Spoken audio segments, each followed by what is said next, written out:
Welcome to crime diaries. ఈ వారం మన guest one of the out standing IPS officer in west Bengal. పేరు doctor B N Ramesh గారు. 1988 batch officer.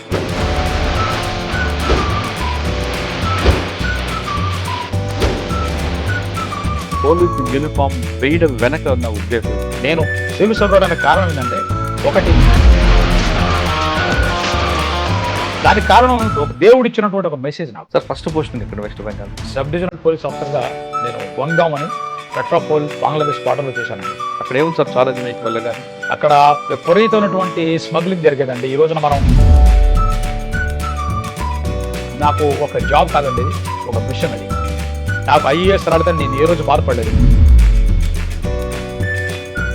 Sir ఒకసారి మా లాండ్ ఆర్డర్ విషయంకి వస్తే అక్కడ ఎలాగుంటుంది సిచ్యువేషన్? ఏ వివేకానంద స్వామి రామకృష్ణ మిషన్ సాధించారో అదే వరానగర్లో దాదాపు 100 మందికి నక్సలైట్స్ 24 పరగణ జిల్లా ప్రారంభమైన నక్సల్ మరి మిడ్నాపూర్ ఎందుకు వచ్చింది? అర్బన్ నక్సలిజం అనేది ఒక ప్యాషన్గా ఉండదండి వెస్ట్ బెంగాల్. ఆ వామపంథీ భావజాలం అనేది అక్కడ నరాల్లో ప్రజల్లో జీర్ణించిపోయింది. సార్ ఛత్తీస్గఢ్ మీరు చూసారు కాబట్టి దానికి సమస్య పరిష్కారం ఉందంటారా? అయ్యా, అసలు సమస్య అనేది అక్కడ ఆదివాసీలది కాదండి, అక్కడ పెత్తందారీ సమస్య. ఛత్తీస్గఢ్లో ఉండే బొగ్గు కానీ, టేకు కానీ, మిగతా ఖనిజాలు కానీ, ఐరన్ ఓర్ కానీ భారతదేశంలో ఉండే 140 కోట్ల మంది అందరికి కూడా చేతులెత్తి నమస్కారం చేసి మనలో మనం కొట్లాడుకుంటే మూడో వాడు వచ్చి మన దగ్గర తీసుకుపోతాడు. అది కాదు మనం చేయాల్సింది. సనాతన ధర్మం అంటే సనాతన ధర్మం అంటే మనం పీల్చే గాలి సార్, మనం తాగే నీరు, మనం నడిచే నేల.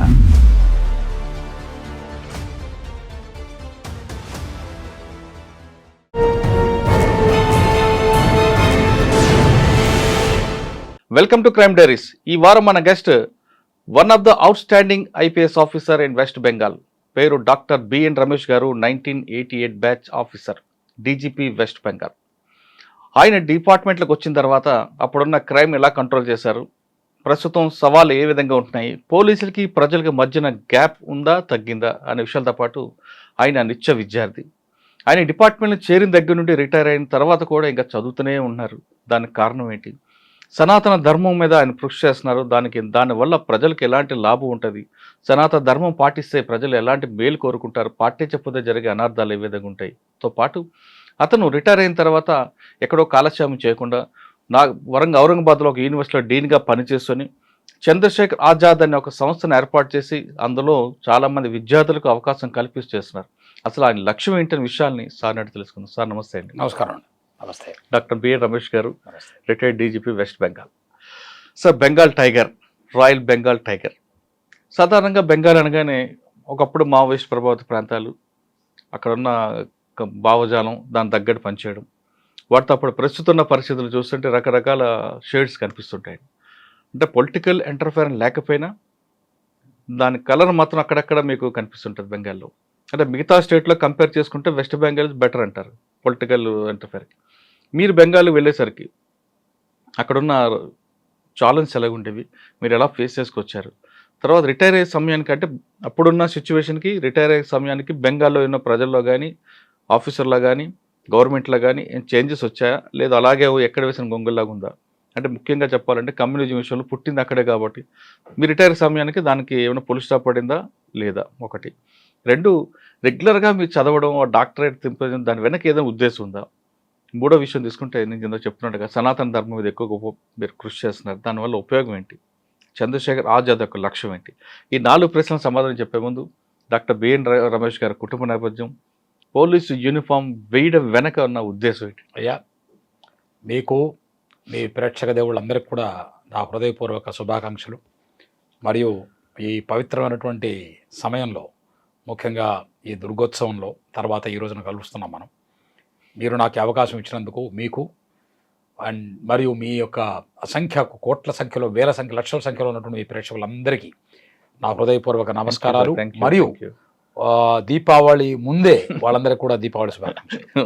దీనికి కారణం మీరు అడిగిన మూడో ప్రశ్నకి సమాధానంగా అనుసంధానం చేస్తూ చెప్తున్నాను.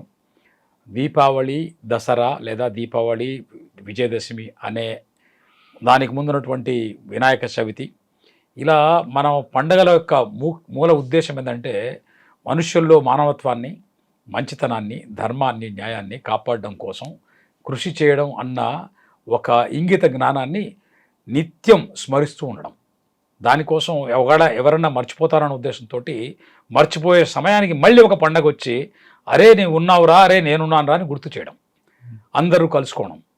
మరొకటి కొత్త బట్టలు వేసుకోవడం, అయ్యవారికి చాలు 5 వరహాలు, పిల్లవాళ్లకు చాలు పప్పు బెల్లాలు అని దగ్గర నుంచి దీపావళి టపాసులు పేర్చడం కోసం ఎన్నో రకాల వృత్తులకి అందరికీ ప్రోత్సహిస్తూ అందరం సమాజం అంటే అందరం అన్నటువంటి ఒక మంచి నీతి, న్యాయం గల, ధర్మం గలటువంటి ఒక ఉద్దేశంతో ముందుకు వెళ్ళడం. ఇది గత 5,000 సంవత్సరాలుగా పరంపరగా వస్తున్నటువంటి నేపథ్యం మనది. ఆ నేపథ్యంలో మీరు నాకు అవకాశం ఇచ్చినందుకు మీకు ఒక మంచి శుభాకాంక్షలు తెలియజేస్తూ, అయ్యా నేను అతి సాధారణమైన కుటుంబం నుంచి వచ్చాను. అయితే సాధారణమైన ఎందుకు అంటున్నానంటే మా తల్లిదండ్రులు, వారి తల్లిదండ్రులు, వారి గురించి చెప్పాలి నేను. మాది బొప్పూడి గ్రామం, చిలకలూరు, ఇప్పుడు ప్రస్తుతం పల్నాడు జిల్లా. మా ఇంటి పేరు, ఊరి పేరు అదే. ఆ ఊరిలో మా తాతగారు వారు తహసీల్దార్గా చేయాల్సినటువంటి పరిస్థితి వచ్చినా కూడా వారు వదిలేసుకొని స్వాతంత్ర ఉద్యమంలో వారు పార్టిసిపేట్ చేసి, దండి మార్చిలో టైంలో కూడా వారు ఎంతో యాక్టివ్ కృషి చేసి వారు టీచర్గానే ఉండిపోయారు. ఆ రోజుల్లో టీచర్గా ఉండేవారు, ఇలా లాయర్గా ఉండేవారు, స్వాతంత్ర ఉద్యమంలో ఉండేవారు.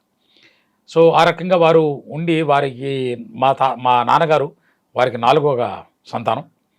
చిన్నప్పుడే మా నాన్నగారికి వారి తల్లి కాలం చేయడం జరిగింది. మా నాన్నగారు ఇంజనీర్గా ఉండేవారు. మా అమ్మగారు ప్రకాశం జిల్లా టంగుటూరి పక్కన కారుమంచి అనే విలేజ్కి సంబంధించిన వారు. టంగుటూరి ప్రకాశం గారికి దగ్గర చుట్టం అవుతారు. మా అమ్మగారు కూడా మ్యూజిక్ నేర్చుకున్నారు. మ్యూజిక్ నేర్చుకుని తర్వాత ఉపాధ్యాయురాలుగా జిల్లా పరిషత్ స్కూల్లో పనిచేశారు. నేను నా బాల్యం అంతా కూడా జిల్లా పరిషత్ స్కూల్లో, మున్సిపల్ స్కూల్స్లో జరిగింది. తర్వాత నేను జిల్లా పరిషత్ గిద్దలూరులో నేను చదివాను. గిద్దలూరు అనే ప్రాంతంలో 10th క్లాస్లో నేను స్టేట్ ఫస్ట్ రావడం జరిగింది. అప్పట్లో ఇంగ్లీష్ లాంగ్వేజ్లో. నేను 10th క్లాస్లో ఇంగ్లీష్ మీడియంలో చదవకపోయినా తెలుగు మీడియంలో చదివిన ఆ రోజు నేను 90 out of 100 తెచ్చుకోవడం జరిగింది. మా టీచర్ల యొక్క ప్రోద్బలం ఉందండి దీంట్లో. నేను ఎందుకు చెప్తున్నానంటే ఇది మా టీచర్లు నాతో చెప్పి, ఒరే నీకు స్టేట్ ఫస్ట్ వస్తుందా, నువ్వు బాగా చదవరా అనేవాడు. 5 సబ్జెక్టులో స్టేట్ ఫస్ట్ రాకపోయినా స్టేట్ 2nd, 3rd వచ్చినా ఒక సబ్జెక్ట్లో కనీసం వాళ్ళ యొక్క నా మీద పెట్టుకున్న వాళ్ళ ఎక్స్పెక్టేషన్ని ఫుల్ఫిల్ చేయగలిగాను ఆ రోజుల్లో.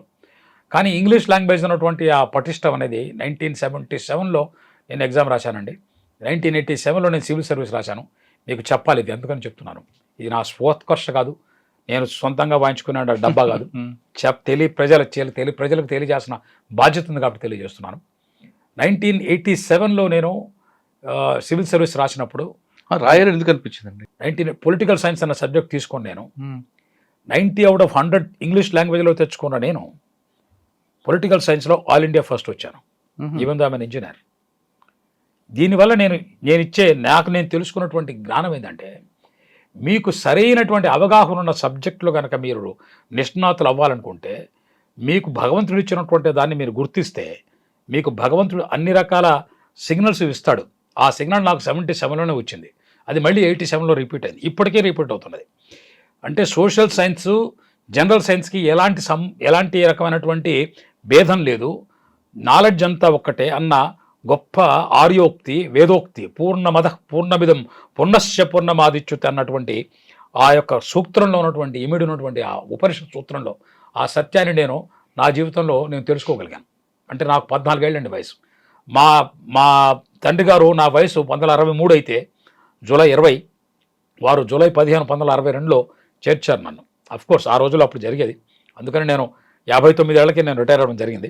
కానీ 63లో జన్మించిన నేను విద్యార్థిగా ఆ పందాన్ని కంటిన్యూ చేసుకుంటూ వెళ్ళాను. 63 ఎందుకు అంటున్నానంటే 100 సంవత్సరాల క్రితం అదే సంవత్సరంలో ఓ మహానుభావుడు జన్మించాడు. ఆయన నాకు నిత్య స్ఫూర్తి దాయకుడు స్వామి వివేకానంద. 1863 జనవరి 12న వారు జన్మించారు. నేను ఎందుకు సంవత్సరాన్ని గుర్తుపెట్టుకుంటానంటే, without tangibility there is no improvement. నంబర్లు అనేవి ఒక సబ్జెక్టివిటీని దూరం చేసి ఆబ్జెక్టివిటీని తీసుకొస్తాయి. ఆ ఆబ్జెక్టివిటీని తెలుసుకోవడం కోసం పెద్ద స్ఫూర్తిదాయకులు పుట్టిన సంవత్సరాలు, వారు దేశానికి చేసిన సేవ, ఎందుకు ఆ టైంలో పుట్టారు, time and space, Albert Einstein చెప్పినా, మన న్యూటన్ చెప్పినా ఆ టైమ్ అండ్ స్పేస్ యొక్క దాన్ని గుర్తుపెట్టుకుంటే మనం చేయాల్సిన పని కరెక్ట్ టైంలో చేస్తేనే దాన్ని ప్రొడక్టివిటీ అంటాం. ఈ రోజున ఒక పని చేసిన దాన్ని ఆలస్యంగా ఉంటే ఆలస్యం అమృతం విషం అన్నట్టుగా అలా ఆలస్యం చేయకుండా మనం లక్ష్య భేదన చేయడం కోసం ఒక రామబాణం లాగా, ఒక అర్జునుడి విలులాగా, ఒక కోదండం నుంచో లేకపోతే ఒక పాంచజన్యం పూరిస్తున్నటువంటి దాంట్లోంచో అలాగా మనం వెళ్తూ ఉంటే అప్పుడు మనం లక్ష్య భేదం చేసుకుంటాం. నేను సివిల్ సర్వెంట్ అవడానికి కారణం ఏంటంటే, ఒకటి మా ఇద్దరు తల్లిదండ్రులు, మా తల్లి గారు తండ్రి గారు వారి యొక్క నేపథ్యం స్వాతంత్ర సంగ్రామాల్లో ఉండడం. రెండవది నాకు చిన్నప్పటి నుంచి వక్తృత్వ కాంపిటీషన్స్లో, ఎస్ఏ రైటింగ్లో నేను ఏ రోజు ఇప్పటిదాకా సెకండ్ రాలేదండి. I never got a silver prize. I always మళ్ళీ అది చెప్పుకోవడం నాకే నేను చెప్పుకుంటే బాగుంటుంది. అది దానికి కారణం ఒక దేవుడు ఇచ్చినటువంటి ఒక మెసేజ్ నాకు. నీ ద్వారా ఒక మహత్కరమైనటువంటి కార్యం జరగాల్సి ఉంది. నీకు ఈ యొక్క స్పెషల్ స్కిల్స్ ఇస్తున్నాను. వీటిని నువ్వు అహంకారంగా తీసుకోకుండా వీటిని నీ తోటి ప్రజలైన నా సంతానానికి నువ్వు సేవ చేస్తూ గడపాలి అని ఆయన ఇచ్చిన నిర్దేశాన్ని గ్రహించి దానివల్ల సివిల్ సర్వీస్ రావడం జరిగింది. నేను ఇంజనీరింగ్ చేశాను. నేను ఇంటర్మీడియట్ కూడా మంచి ర్యాంకులో పాస్ అయ్యాను. నేషనల్ మెరిట్ స్కాలర్ అండి. నేను ఇంజనీరింగ్ కూడా నేను స్కాలర్షిప్లోనే చదివాను. సివిల్ ఇంజనీరింగ్ ఎస్వి యూనివర్సిటీలో, వెంకటేశ్వర ఇంజనీరింగ్ కాలేజ్లో. ఆల్ ఇండియా 5th వచ్చాను. అప్పుడు టాటా ఇంజనీరింగ్ లోకోమోటివ్ జరిగిన ఎగ్జామినేషన్స్లో ఆల్ ఇండియా 5th రావడం జరిగింది, ఇంక్లూడింగ్ ఐఐటీస్ని కూడా బీట్ చేసి. నా 20 సంవత్సరాల్లోనే నేను జాబ్ తీసుకోవడం, first ever campus interview in Andhra Pradesh, those days 83లో. అది వచ్చిన తర్వాత నేను జంషెడ్పూర్కి హిందీ ఏమి ఒక అక్షరం కూడా రాకుండా నేను బొకారో స్టీన్ ఎక్స్ప్రెస్లో లుంగి కట్టుకొని దిగాను మన జంషెడ్పూర్. అప్పుడు వాళ్ళు వచ్చి నన్ను తీసుకువెళ్ళి నేను హాస్టల్కి వెళ్ళి చూసి, అప్పుడు అక్కడ సంవత్సరం ఉండేది 84 జూలై 14. నాకు జూలై 20 నా పుట్టినరోజును 1963. అంటే నాకు 21 ఏళ్ళకి 5 రోజులు 10 రోజుల ముందే నేను ఉద్యోగంలో చేరడం జరిగింది. జీవితంలో ఒకే ఒక రోజు అన్ఎంప్లాయిడ్గా ఉన్నానండి. దానికి కూడా భగవత్ సంకల్పం, నా తల్లిదండ్రులు వారి కృతజ్ఞత తెలియజేస్తున్నా. అది ఆదివారం. శనివారం రిజైన్ చేశాను 88 ఆగస్టు 24న. 88 ఆగస్టు 26న నేను Lal Bahadur Shastri national academy of administration join అయ్యాను. ఒకే ఒక రోజు అన్ఎంప్లాయ్మెంట్ జరిగింది.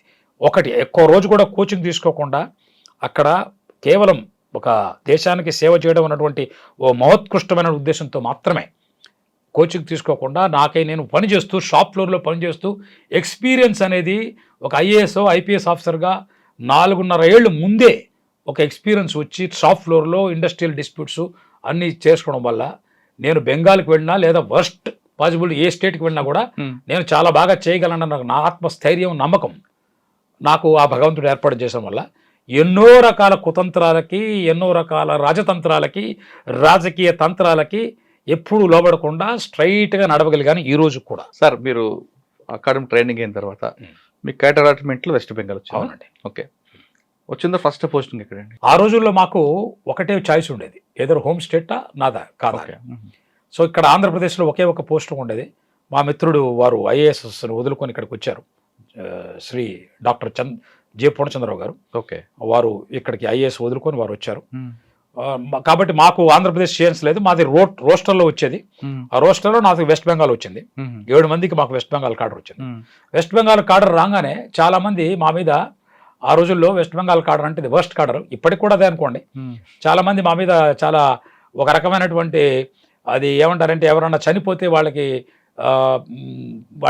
వాళ్ళ యొక్క నివాళులు అర్పించడం, లేకపోతే వాళ్ళ బాధను తెలియజేయడం, సంయమనాన్ని తెలియజేయడం అలా చేస్తూ వచ్చారు 7 మందికి. ఎందుకంటే ఆ రోజుల్లో వెస్ట్ బెంగాల్ కార్డర్ అంటే ఒక రకమైనటువంటి, అక్కడ ఏ రకమైనటువంటి ఫెసిలిటీస్ లేకుండా, ఏ రకమైనటువంటి ప్రోత్సాహం లేకుండా, ఏ రకమైనటువంటి ఒక ఐపీఎస్ ఆఫీసర్ పనిచేసేటువంటి పరిస్థితులు కానీ ఏవి ఉండేవి కాదు.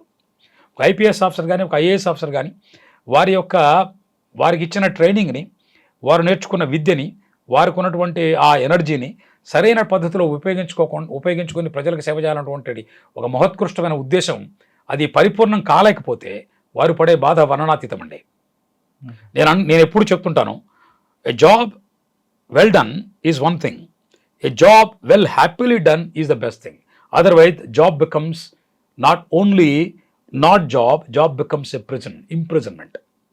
ఎప్పుడైతే ఆనందం లేదో, ఆ పనిలో ఆనందం లేకపోతే ఆ పని అనేది ఒక ఇంప్రిజన్మెంట్, ఒక కారాగారం లాగా ఉంటుంది. కానీ ఆ పనిలో మనం నిమగ్నమై మనల్ని మనం తిట్టుకుంటూ, మన యొక్క కర్మను తిట్టుకుంటూ, మనల్ని సృష్టించిన ఆ సృష్టికర్తను తిట్టుకుంటూ మనం వెళుతుంటాం. కానీ ఎందుకు ఈ జన్మని ఈసురో అని మన తెలుగులో ఒక సామెత ఉంది, ఈసురో అని ఈడ్చుకుంటూ వెళ్ళడం.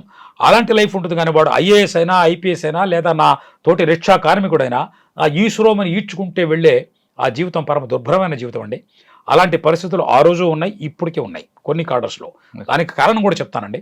దానికి కారణం దేశానికి సేవ చేయడం అన్నటువంటి ఉద్దేశం కరెక్ట్గా కనుక మనం ఉండి దాన్ని ఈ పద్ధతిలో మనం చేయాలి అన్నటువంటి ప్రణాళికాబద్ధమైన సిస్టంలో ఒక ఇండివిజువలే కాకుండా సమిష్టిప్రాయంగా కనుక ఒక సిస్టమాటిక్ వ్యూ ఉన్నప్పుడే అది వీలవుతుంది. ఈ దేశంలో కరప్షన్ కానీ ఈ దేశంలో మిస్గవర్నెన్స్ కానీ కారణం కేవలం కొంతమంది స్వార్థపరమైనటువంటి ఈ ఆఫీసర్, ఈ బ్యూరోక్రట్స్ అన్న వ్యక్తికి చెందిన గుర్తుకు చెందిన వ్యక్తులు వారి యొక్క సరైనటువంటి వారి కర్మ నిర్మాణ పద్ధతి మీద వారికి అవగాహన రాహిత్యం వల్ల జరుగుతుందండి. I don't blame a politician for corruption in this country. If at all anybody is to be blamed, the blaming should be on the system in which some officers could not create any kind of responsive correction or corrective response to the system. Sir first posting ఇక్కడ west Bengal? నేను west బెంగాల్లో SDPO sub divisional police ఆఫీసర్గా నేను బొన్గాం అని పెట్రాపోల్ బంగ్లాదేశ్ బార్డర్లో చేశానండి. అది ఒక నాకు చాలా మెమొరబుల్ పోస్టింగ్. అది అక్కడ ఏముంది సార్ ఛాలెంజ్ మీకు వెళ్ళగానే? అక్కడ విపరీతమైనటువంటి స్మగ్లింగ్ జరిగేదండి. ఈ రోజున మనం హైదరాబాద్లో కూడా మీరు చూస్తే చాలా చాలా చోట్ల మన బెంగాలీ యువకులు పనిచేస్తుంటారు. కొంతమంది వాళ్ళు బంగ్లాదేశీయులు అని చెప్పేసి కొన్ని మనం క్రిటిసిజం కూడా చూస్తుంటాం, కొన్ని క్రిటికల్ కామెంట్స్ కూడా మనం వింటూ ఉంటాం. అక్కడ హ్యూమన్ ట్రాఫికింగ్ అనేది చాలా తీవ్రంగా జరిగేదండి. బంగ్లా బోర్డర్ అంటే దాన్ని ధూర్ అంటారు, DHOOR ధూర్ అంటారు దాన్ని. దాంట్లో డబ్బులు తీసుకొని మనీ తీసుకొని అక్కడ ఉండే బార్డర్ సెక్యూరిటీ ఫోర్స్ కానివ్వండి లేదా అటు బంగ్లాదేశ్ రైఫిల్స్ కానీ కొంతమంది వ్యక్తులు, అందరూ కాదు, వీళ్ళ ద్వారా ఒక రకమైనటువంటి లాబింగ్ జరిగి, ఇదే లాబింగ్ మరి అమెరికా కూడా మెక్సికల్ బార్డర్ కూడా జరుగుతుందండి. అలా వచ్చేవాళ్ళు వాళ్ళు. అదొక సిస్టమ్. ఆ తర్వాత కౌ స్మగ్లింగ్ జరిగేది, ఆ తర్వాత గోల్డ్ స్మగ్లింగ్ జరిగేది. ఆ రోజుల్లో VCR VCP వచ్చేవి, అవి జరిగేవి. ఈ రకంగా ఇలాంటివన్నీ చాలా తీవ్రంగా జరిగేవి. అక్కడ ఉండే ఆ గవర్నమెంట్లో ఉండే వ్యక్తులు నేను వెళ్ళకముందు ఒక థీరీని వాళ్ళు స్ప్రెడ్ చేశారు. గవర్నమెంట్ అంటే పొలిటికల్ పార్టీ అనుకోండి, మీరు ఆఫీసర్ అనుకోండి. ఏంటంటే మీరు కనుక ఈ స్మగ్లింగ్ యాక్టివిటీని కనుక బంద్ చేస్తే దీనివల్ల డెకాయిటీలు పెరుగుతాయి, కమ్యూనల్ రైట్స్ పెరుగుతాయి. అందుకని ఎవరైతే పని లేకుండా ఉన్నారో, అన్ఎంప్లాయిడ్గా ఉన్నారో వాళ్ళందరినీ మీరు ఈ క్రైమ్ ఈ సిండికేట్లో దించండి, వాళ్ళు బిజీగా ఉంటారు. అప్పుడు వాళ్ళ పని వాళ్ళు చేసుకుంటారు. మీరు దాన్ని చూస్తూ చూడనట్టుగా వదిలేయండి. నెల్సన్ సై అని చూస్తూ, దానివల్ల అటు అన్ని రకాల వ్యక్తులకి కూడా దీనివల్ల లోపాయికారిగా ఒక రకమైనటువంటి ప్రతి వీక్కి వాళ్ళకి కవర్లు అందేవండి, కరెన్సీ నోట్ల కవర్లు అందేవి. అందువల్ల అందరూ కూడా నిమ్మకు నీరెత్తినట్టు కూర్చొని నాకెందుకులే అని ఉండేవాళ్ళు. అలాంటి వ్యవస్థ జరిగేది. ఎప్పుడన్నా ఏదన్నా పెద్ద ఇన్సిడెంట్ జరిగినప్పుడు 10 మంది చనిపోవడమో లేకపోతే ఇంకొకటి పోలీస్ ఫైరింగ్ జరగడమో అప్పుడు అందరూ కూడా వచ్చేసి పోలీసుని క్రిటిసైజ్ చేయడం, యాజ్ ఈ పోలీస్ వ్యవస్థ ఒక్కటే దీంట్లో ఉందని అనుకోవడం, ఇలా జరిగేవి. అలాంటి పరిస్థితుల్లో 17 సంవత్సరాల తర్వాత ఫస్ట్ IPS ఆఫీసర్గా నన్ను అక్కడ వేశారు. దానికి కూడా కారణం ఉందండి. నేను ప్రొబేషనర్గా ఉన్నప్పుడు చాలా సీరియస్గా ఉండేవాడిని. నాకు ఈ జాబ్ అనేది నాకు ఒక జాబ్ కాదండి, ఇది ఒక మిషన్. అది నాకు IAS రాలేదని నేను ఏ రోజు బాధపడలేదు. నేను నా వ్యక్తిత్వానికి, నా యొక్క నాలో ఉండే కొన్ని పర్సనాలిటీ ట్రైట్స్కి బాగా సూట్ అయిన జాబ్ ఇది. దానివల్ల నేను ఈ జాబ్ని ఒక జాబ్గా అనుకోలేదు. నేను ఇది ఒక పెద్ద మిషన్, దేవుడిచ్చిన వరంలాగా అనుకున్నాను. అందుకని ప్రొబేషనర్గా ఉన్నప్పుడే చాలా సీరియస్గా ఉండేవాడిని. దానివల్ల ఒక ఇమేజ్ వచ్చింది నాకు. దానివల్లే సర్కార్ వారు, చీఫ్ మినిస్టర్ గారు, వారి హోమ్ మినిస్టర్ ఉండేవారు జ్యోతి బసు గారు, వారు నన్ను చూజ్ చేసుకొని మరీ అక్కడికి పంపించారు. 17 ఏళ్ల తర్వాత ఒక IPS ఆఫీసర్ని పంపించారు దీనంతా క్లీన్ చేయడం కోసం. బెంగాల్లో ఒక పద్ధతి ఉందండి. బెంగాల్లో పొలిటీషియన్స్ అప్పట్లో CPM వాళ్ళకు ఒక నియమం ఉండేది. ఏంటంటే వాళ్ళు మార్క్సిస్ట్ థియరీ ఉంది, మీకు తెలిసిందే, థియరీ ఆఫ్ కాంట్రడిక్షన్స్. అంటే థీసిస్, యాంటీథీసిస్ అండ్ సింథసిస్ ఉన్నా లేకపోయినా పెద్ద దాంట్లో వాళ్ళు దీన్ని చొప్పించేవాళ్ళు. అన్ఫార్చునేట్లీ అడ్మినిస్ట్రేషన్ కూడా వాళ్ళు తీసుకొచ్చేవారండి. నేను విన్నది ఏంటంటే ఒక DM, ఒక డిస్ట్రిక్ట్ కలెక్టర్ కనుక కొంచెం క్వశ్చనబుల్ క్యారెక్టర్ ఉంటే SP చాలా ఆనెస్ట్గా ఉండేవాడు. రివర్స్ అయ్యింది, ఒక టర్మ్లో ఇది. అంటే SPకి కలెక్టర్ మీద SPకి ఇద్దరు స్పైయింగ్ చేస్తూ ఇద్దరు మన కంట్రోల్లో ఉండేవారు అనేవాడు. నేను తర్వాత విన్నానండి. బెంగాల్లోని చెప్పి ట్రాన్స్లేట్ చేస్తాను. पश्चिम बंगे আমাদের সরকারে একটা নীতি আছে, সেই নীতি হচ্ছে এই যে কি চোরকে বলো চోరీ করতে, గృహస్థకే বলো సతర్క থাকতে, తాకి దోజని আমাদের కంట్రోల్లో থাকে. దీని అర్థం ఏంటంటే దొంగతనం చేసేవాడికి దొంగతనం చేయడానికి లైసెన్సీ, ఆ తర్వాత మన గుర్రంలో ఉండేవాడికి అంటే గృహస్థకి ఎప్పుడు కూడా చాలా జాగ్రత్తగా ఉండే వాడికి కూడా తర్ఫీదు ఇవ్వు. ఇద్దరు నీ చేతులు ఉన్నట్టు చూసుకో. అటు దొంగ అయినా ఇటు గృహస్థ అయినా ఇద్దరు నీ చేతులు ఉన్నట్టు చూసుకో, బయటికి పోకుండా చూసుకో. అంటే నువ్వే పోలీసు, నువ్వే. మన సినిమా ఒకటి ఉంది, నేనే రాజు నేనే మంత్రి. మరొకరు తెలుగులో నా వార్తలు నా ఇష్టం. ఇలాగా చేసి సంవిధానం అంటే ఏమిటి, సిఆర్పిసి అంటే ఏమిటి అని ఏమి లేకుండా అన్నీ కూడా వాళ్ళ ఒక్క కమ్యూనిస్ట్ పార్టీ డాక్టర్కో దేనికో ఉన్నట్టుగా అనే అపవాదం ఉండేదండి. ఇది అపవాదం మాత్రమే, ఇది కేవలం అపోహ మాత్రమే. నేను ఎప్పుడు చూడలేదు నా సర్వీస్లో, మా మీద ఎప్పుడు ఇంటర్ఫిరెన్స్ ఏ రోజు జరగలేదండి. నేను సిఆర్పిసిని, కాన్స్టిట్యూషన్ ఆఫ్ ఇండియాని చాలా చక్కగా ఇంప్లిమెంట్ చేశాను. గారు మీ మీద కాన్ఫిడెన్స్ పంపించారు. 17 సంవత్సరాలు ఐపీఎస్ ఆఫీసర్ పంపించారు. మీకు వెళ్ళగానే లాంగ్వేజ్ ప్రాబ్లం కానీ, ఫుడ్ ప్రాబ్లం కానీ తో పాటు ఈ మన స్మగ్లింగ్ ఇష్యూ కూడా ఎలా మరి షార్ట్అవుట్ చేసుకున్నారు? అయ్యా చాలా పెద్ద ఇన్సిడెంట్ జరిగిందండి 91లోనే. అదేంటంటే 91 మేలో ఫస్ట్ ఎలక్షన్ జరిగినాయండి 91లో. ఓకే. రాజీవ్ గాంధీ గారు వారికి ఎలక్షన్ ఇన్ఛార్జిగా నేను ఉన్నాను. బషీరాట్లో వచ్చారు మే 15వ తారీఖున. వారు వచ్చిన ఇంకొక 5 రోజులకు వారు స్వర్గస్థులైనారు పెరంబదూరులో. ఆ రోజున నేను మీటింగ్లో వారు అందరిని ఇలా రండి అని చెప్పడం కూడా నేను అబ్జర్వ్ చేసి నేను మీటింగ్ ఇన్ఛార్జ్గా మా ఎస్పీ గారికి, డీజీ గారికి పంపించాను మెసేజ్. అయ్యా ఇది పంచిత పద్ధతి కాదు, ఇలా చేస్తే రేపొద్దున ఏమైనా జరగవచ్చని. అది రిటర్న్గా కూడా ఉంది. అన్ఫార్చునేట్లీ దాన్ని సరిగ్గా తీసుకోవడం వల్ల వారు ఆ రోజు లీడర్ ఆఫ్ ఆపోజిషన్ ఉండేవారు. అది ఒక నాకు బాగా గుర్తుకున్న విషయం. ఆ తర్వాత కొంతకాలానికి బిగ్గెస్ట్ స్మగ్లింగ్ ఆపరేషన్ చేశానండి. 2 కోట్ల విలువ చేసే సామాన్ని పట్టుకోవడం జరిగింది. అది యాక్సిడెంటల్గా కాదు, నా కొంతమంది మనుషుల్ని నేను బంగ్లాదేశ్కి పంపించి అక్కడ నుంచి ఇన్ఫర్మేషన్ తీసుకొని వాళ్ళు 17 బీఓపీలు అంటే బార్డర్ అవుట్ పోస్ట్ని క్రాస్ చేసుకుంటూ వస్తుండే. నేను వెళ్ళి వాటికి అంబుష్ చేసి పట్టుకొని అక్కడి నుంచి వేరే పోలీస్ స్టేషన్లో పెట్టి ఆ తర్వాత దాన్ని మళ్ళీ చాలా జాగ్రత్తగా కస్టమ్స్ ఆఫీసర్కి కలకటాలో చేరడం జరిగింది. ఈ మధ్యకాలంలో 2-3 రోజుల్లో విపరీతమైన ప్రెషర్ వచ్చిందండి నా మీద. ఎంత ప్రెషర్ అంటే నా ఫ్యామిలీని చంపేస్తామని. ఆ సామాను తీసుకొని నేను కలకటాకు వచ్చే మాధ్యమంలో దాదాపు 20 చోట్ల నన్ను అంబుష్ చేసి మన ఎల్టీటీఈ స్టైల్లో, వేలిపల్లి ప్రభాకరన్ స్టైల్లో ముందు చిల్డ్రన్ని తర్వాత మహిళల్ని పెట్టి వెనక నుంచి నా మీద కాల్పులు జరిపితే, నేను ఆత్మరక్షణ కోసం కాల్పులు చేస్తే అప్పుడు మహిళలు పిల్లలు చచ్చిపోయినప్పుడు నన్ను అక్కడ లించ్ చేసి చంపడం కానీ, లేదా నా మీద క్రిమినల్ కేసు పెట్టి నన్ను ఉరిదేయడం కానీ, ఇంత కార్యక్రమం జరిగింది. లోకల్ ఎస్డిపిఓను కాబట్టి, ఒక ఐపీఎస్ ఆఫీసర్ని కాబట్టి కొంతమంది మంచి వ్యక్తులు నాకు ఈ ఇన్ఫర్మేషన్ అంతా ఇచ్చారు ఇంటెలిజెన్స్ వల్ల. నా ఇంటెలిజెన్స్ నెట్వర్క్ చాలా స్ట్రాంగ్గా ఉండేదండి అప్పుడు. దానివల్ల నేను ఆ రూట్లో రాకుండా ఆ రూట్లో కావాలని వస్తున్నట్టుగా ఒక నాటకం చేసి నా ఫాల్స్ ఇవన్నీ చేసి డెకాయిల్ని పెట్టి నేను వేరే రూట్లో వేరే జిల్లాకి వెళ్ళి అక్కడి నుంచి national highway central forces support తీసుకొని, సిఐఎస్ఎఫ్ వాళ్ళది అలాంటి వాళ్ళ సపోర్ట్ తీసుకొని నేను కస్టమ్స్ డిపార్ట్మెంట్ వెళ్ళిపోయి ఇచ్చి వచ్చిన తర్వాత కానీ వీళ్ళకి అర్థం కాల అన్నీ అయిపోయినట్టుగా. ఈ ఆపరేషన్ అనేది చాలా గొప్ప ఆపరేషన్. ఇది నా వరకు నా లైఫ్లో జరిగింది ఫస్ట్ టైం. దానివల్ల మీకు ఒక చిన్న విషయం చెప్పాలి నేను. దీనివల్ల ఆ రోజుల్లోనే నా టీంకి 6 లక్షల రూపాయలు రివార్డు ఇచ్చారు. ఆ రోజుల్లో 91లో 6 లక్షల రూపాయలు అంటే నా రోజుల్లో నా శాలరీ 2000 రూపీస్ పర్ మంత్. అప్పుడు నా టీంకి 6 లక్షల రూపాయలు ఇచ్చారు. నాకు 1.5 ఎంతో వచ్చింది పర్సనల్గా, నేను డిలీట్ చేసినందుకు. ఇంటెలిజెన్స్ అంతా నాది కాబట్టి మీరు ఆలోచించుకోండి. అంటే సరిగ్గా పనిచేస్తే ఈ సర్కార్లోనే మీరు నేను డిజానెస్ట్గా ఉండి వాళ్ళతో కుమ్ముక్కై ఉంటే నా మీద ఈరోజు ఉమ్మేసేవాళ్ళు. వీడంత దుష్టుడు ఇంకోటి లేడరా, వీడు ఎస్డిపిఓగానే స్టార్ట్ చేశాడని. మనం ఒక మెసేజ్ ఇచ్చాం సార్. మన మీద పెట్టుకున్న నమ్మకం, సర్కారు వాళ్ళు పెట్టుకున్న నమ్మకాన్ని మనం వమ్ము చేయాల. ఒక ఇండియన్ పోలీస్ సర్వీస్ అంటే ఆ నమ్మకం వాళ్ళకు ఉన్నప్పుడు, అది సర్కారు వారికి ఉన్నప్పుడు, ప్రజల్లో ఉన్నప్పుడు, అందరిలో ఉన్నప్పుడు మనం ఆ మెసేజ్ ఇచ్చాం. బిఎస్ఎఫ్కి ఇచ్చాం, ఆర్మీకి ఇచ్చాం, అందరికీ ఇచ్చాం. మీకు ఒక చిన్న విషయం చెప్పి ముగిస్తా. ఇది అయిన తర్వాత మా డీజీ గారు ఉండేవారండి, మహానుభావులు అర్చిష్మాన్ ఘటక్ అని. అలాంటి గొప్ప ఆఫీసర్ని ఒక 7-8 మందిని చూశాను నా లైఫ్లో. ఐపీఎస్ ఆఫీసర్లో ఇంత వేల మంది ఐపీఎస్ ఆఫీసర్లో ఒక 7-8 మందిని నేను ప్రతిరోజు పూజించుకునే నిత్య స్మరణీయులు వారు. వారిలో మొట్టమొదటి వ్యక్తి అర్చిష్మాన్ ఘటక్ గారు. వారు సిఎస్ఎఫ్లో చాలా కాలం పనిచేశారు. వారు డీజీ గారండి, నేను ఎస్డిపిఓకి డీజీ మధ్య 10 ర్యాంకులు డిఫరెన్స్ ఉంటాయి. ఆయన నన్ను మెసేజ్ ఇచ్చి పిలిపించారు. నేను క్రాస్ బెల్ట్ వేల్చుకొని వెళ్ళాను ఆయన దగ్గరికి. ఆయన కుర్చీలోంచి లేచి నిలబడి నాకు సల్యూట్ చేశారండి ఆ రోజున. అది చాలండి, ఇంకేముంది. కుర్చీలోంచి లేచి నిలబడి నాకు సల్యూట్ చేశారు. నేను అసలు పరమాశ్చర్య సంభ్రమాశ్చర్యాలకు వీలాను.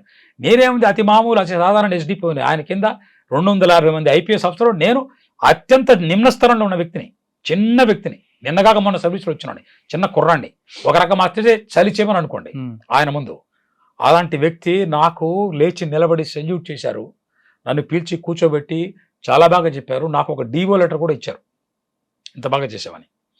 ఆ స్ఫూర్తి ఉన్నదే, ఆ స్ఫూర్తి ఈరోజు కూడా నన్ను సరైన పథంలో నడిపిస్తున్నదండి. నేను ఎందుకు గుర్తు చేసుకున్నానంటే గొప్పతనం నాది కాదండి, అసలు పిలవాల్సిన అవసరమే లేదు దానికి. నా మీద ప్రెషర్ తీసుకొచ్చినటువంటి మిడిల్ లెవెల్ ఆఫీసర్స్ ఉన్నారు, నేను చెప్పను, ర్యాంక్ చెప్పను, నా మీద నేను డైరెక్ట్గా రిపోర్ట్ చేసే ఆఫీసర్లే నా మీద చాలా ప్రెషర్ తీసుకొచ్చారు. వీళ్ళే చెప్పారంటే ఇది చెప్పాను కదా మీకు, ఇది స్మగ్లర్స్ అంతా వీళ్ళు ఏకమవుతారు, నీ మీద ఇది చేస్తారు, నీ సబ్ డివిజన్లో చాలా డెకాయిటీలు జరుగుతాయి, ఆ తర్వాత నువ్వే రెస్పాన్సిబుల్, నువ్వు ఒక తేనె చుట్ట మీద రాయేసావు, ఈ తేనెటీగలని మమ్మల్ని కొడతాయి, మమ్మల్ని కుట్టే తేనెటీగలని మళ్ళీ నీ మీదకి పంపిస్తాం, నువ్వు రక్షించుకో, ఇలాంటి నానా రకాలైనటువంటి ఇబ్బందులని కలుగజేశారు. ఆ రోజుల్లో నాకు లాంగ్వేజ్ తెలియదు. నా భార్య ఆవిడ జస్ట్ మాకు ఒక చిన్న పాప పుట్టినప్పుడు ఆ అమ్మాయి తీసుకొని వచ్చింది ఆవిడ ఫస్ట్ టైం బెంగాల్కి. మా ఇంటి మీద రైడ్ చేయించారు, దాదాపు 700-800 మంది నా ఇంటి మీద రాళ్ళు వేశారు. ఎందుకండి? నేను ఈ పని చేశానని చెప్పి రాళ్ళు వేశారు. ఈ రకంగా నేను పాపం అమాయకులైనటువంటి ప్రజల పొట్టగొట్టానంట నేను. అంటే స్మగ్లింగ్ చేయడం మా జన్మ హక్కు, కరప్షన్ చేయడం మా జన్మ హక్కు, అందరికీ కవర్లో డబ్బులు పెట్టి అందరికీ పంపించడం మా జన్మ హక్కు, ఇలాంటి జన్మ హక్కుని మేము సంవిధానం పాటించాం, మాకు చట్టాలతో పని లేదు, చుట్టాలతో తప్ప అన్నటువంటి ఆ సిద్ధాంతాన్ని ఇచ్చిన వ్యక్తిని 17 సంవత్సరాల తర్వాత ఆ సిద్ధాంతాన్ని తూట్లు పొడిచి ఈ దేశంలో ఉన్నది ఒకటే నీతి, ఒకటే న్యాయం, ఒకటే సంవిధానం అని చెప్పి చూపించి నిలబడి తట్టుకొని ఆ తర్వాత ప్రజలు నాకు బ్రహ్మరథం పెట్టారు. ఆ తర్వాత అక్కడి నుంచి ఆ స్టేజ్ నుంచి, ఎందుకంటే ఒక ప్రూవ్ చేశాం. కోట్లలో ఆఫర్ వచ్చిందండి నాకు, కోట్లలో ఆఫర్ వచ్చింది, హాఫ్ ఇస్తామన్నారు నాకు. 2 కోట్ల ప్రాపర్టీలో మీకు 1 కోటి మీరు తీసుకోండి అని చెప్పి ఆఫర్ ఇచ్చారు. విషయం అది కాదండి, అక్కడి నుంచి నాకు ఒక స్ఫూర్తి వచ్చింది. మీరు పర్మిషన్ ఇస్తే ఆ స్లోగన్ చెప్తాను. చెప్పండి సార్. రామ్ రామ్ నహీ, రామ్ రామ్ థే అష్కిందా మే, రామ్ రామ్ థే అయోధ్య మే, రామ్ రామ్ థే మిథిరా మే, రామ్ రామ్ थे दंडकारण्य में, राम राम थे किष्किंधा में, लेकिन राम राम नहीं थे स्वर्ण लंका में, इसीलिए उनको मर्यादा पुरुषोत्तम कहते हैं, राजा राम नहीं। यानी जब when अपॉर्चुनिटी जब मिलता है करप्शन होने की, तब भी एक न्याय और नीति की स्फूर्ति में हम उस अपॉर्चुनिटी को यूज ठुकराते हैं देश की भविष्य के लिए, तभी हम मर्यादा पुरुषोत्तम होते हैं। इसलिए आज भी 6 लाख गांव में उनको हम पूजा करते हैं, मर्यादा पुरुषोत्तम कहते हैं, జై శ్రీరామ్. సార్ అదే శ్లోకాన్ని ఇప్పటివరకు కంటిన్యూ చేస్తారా మీరు? ఖచ్చితంగానండి, అప్పుడు ఇప్పుడు ఎప్పుడు కూడా.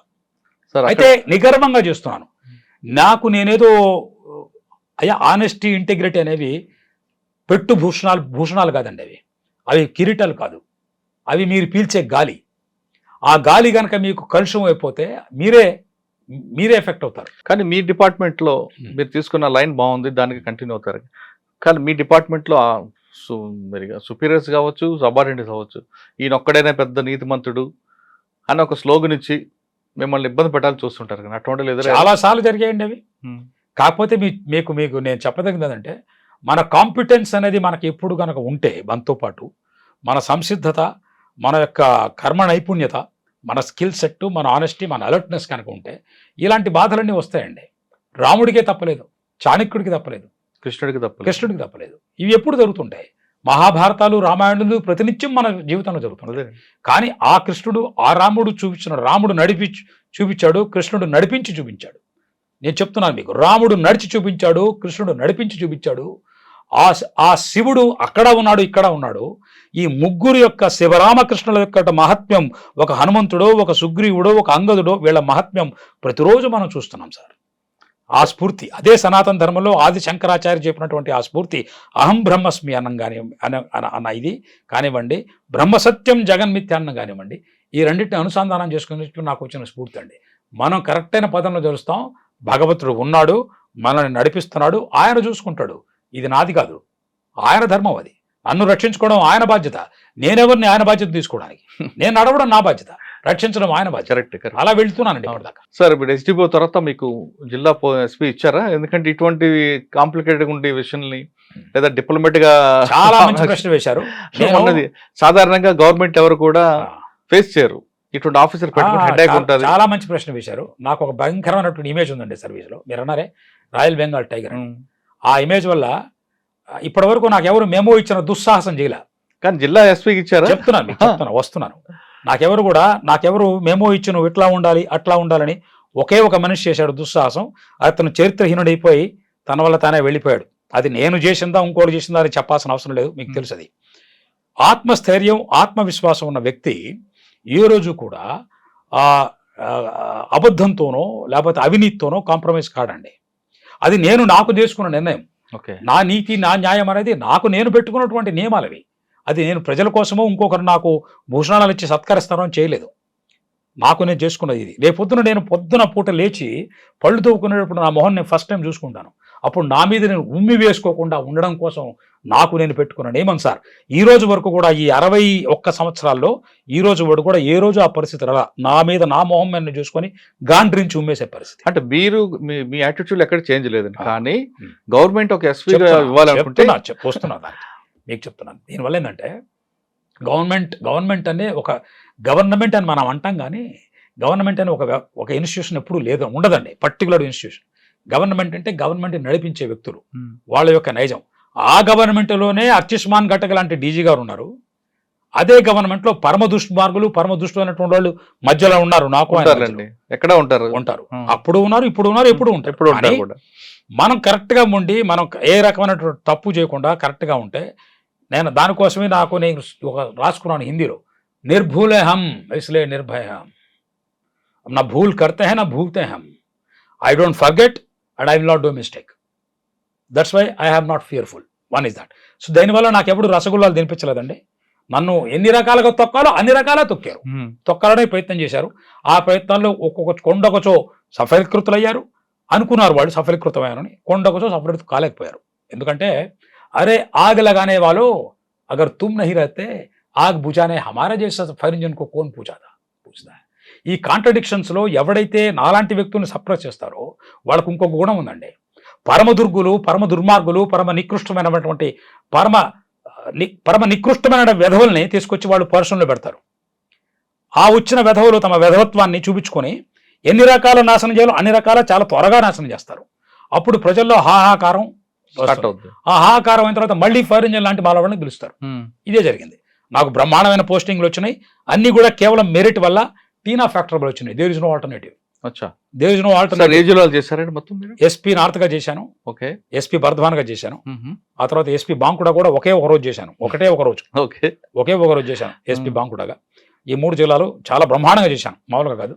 ఎస్పీ 24 ప్రోడక్ట్స్ నార్త్ గా నన్ను ఎలక్షన్ కమిషన్ చేసింది, రిక్రూట్మెంట్ చేసి. అది పెద్ద గర్వకారణమైన కారణం నాకు.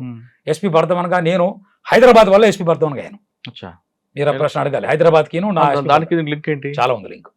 నేను 2001లో ఆగస్టులో హైదరాబాద్లో ఒక సీక్రెట్ ఆపరేషన్ చేశాను. 15 రోజులు నేను ఎవరో నా భార్యకు కూడా తెలియకుండా ఇక్కడికి వచ్చి వేరే పేరు పెట్టుకొని గడ్డం పెంచుకొని బెలూన్లు ఆ తర్వాత గాజులు అమ్మాను చార్మినార్ దగ్గర. అప్పట్లో ఖాదీం అనే కంపెనీ ఓనర్ని కిడ్నాప్ చేశారు దావుద్ ఇబ్రాహిం గ్యాంగ్. ఆ తర్వాత బుద్ధదేవ్ భట్టాచార్య గవర్నమెంట్ ఆల్మోస్ట్ పడిపోయే స్థితిలో ఉండేది ఆగస్టులో.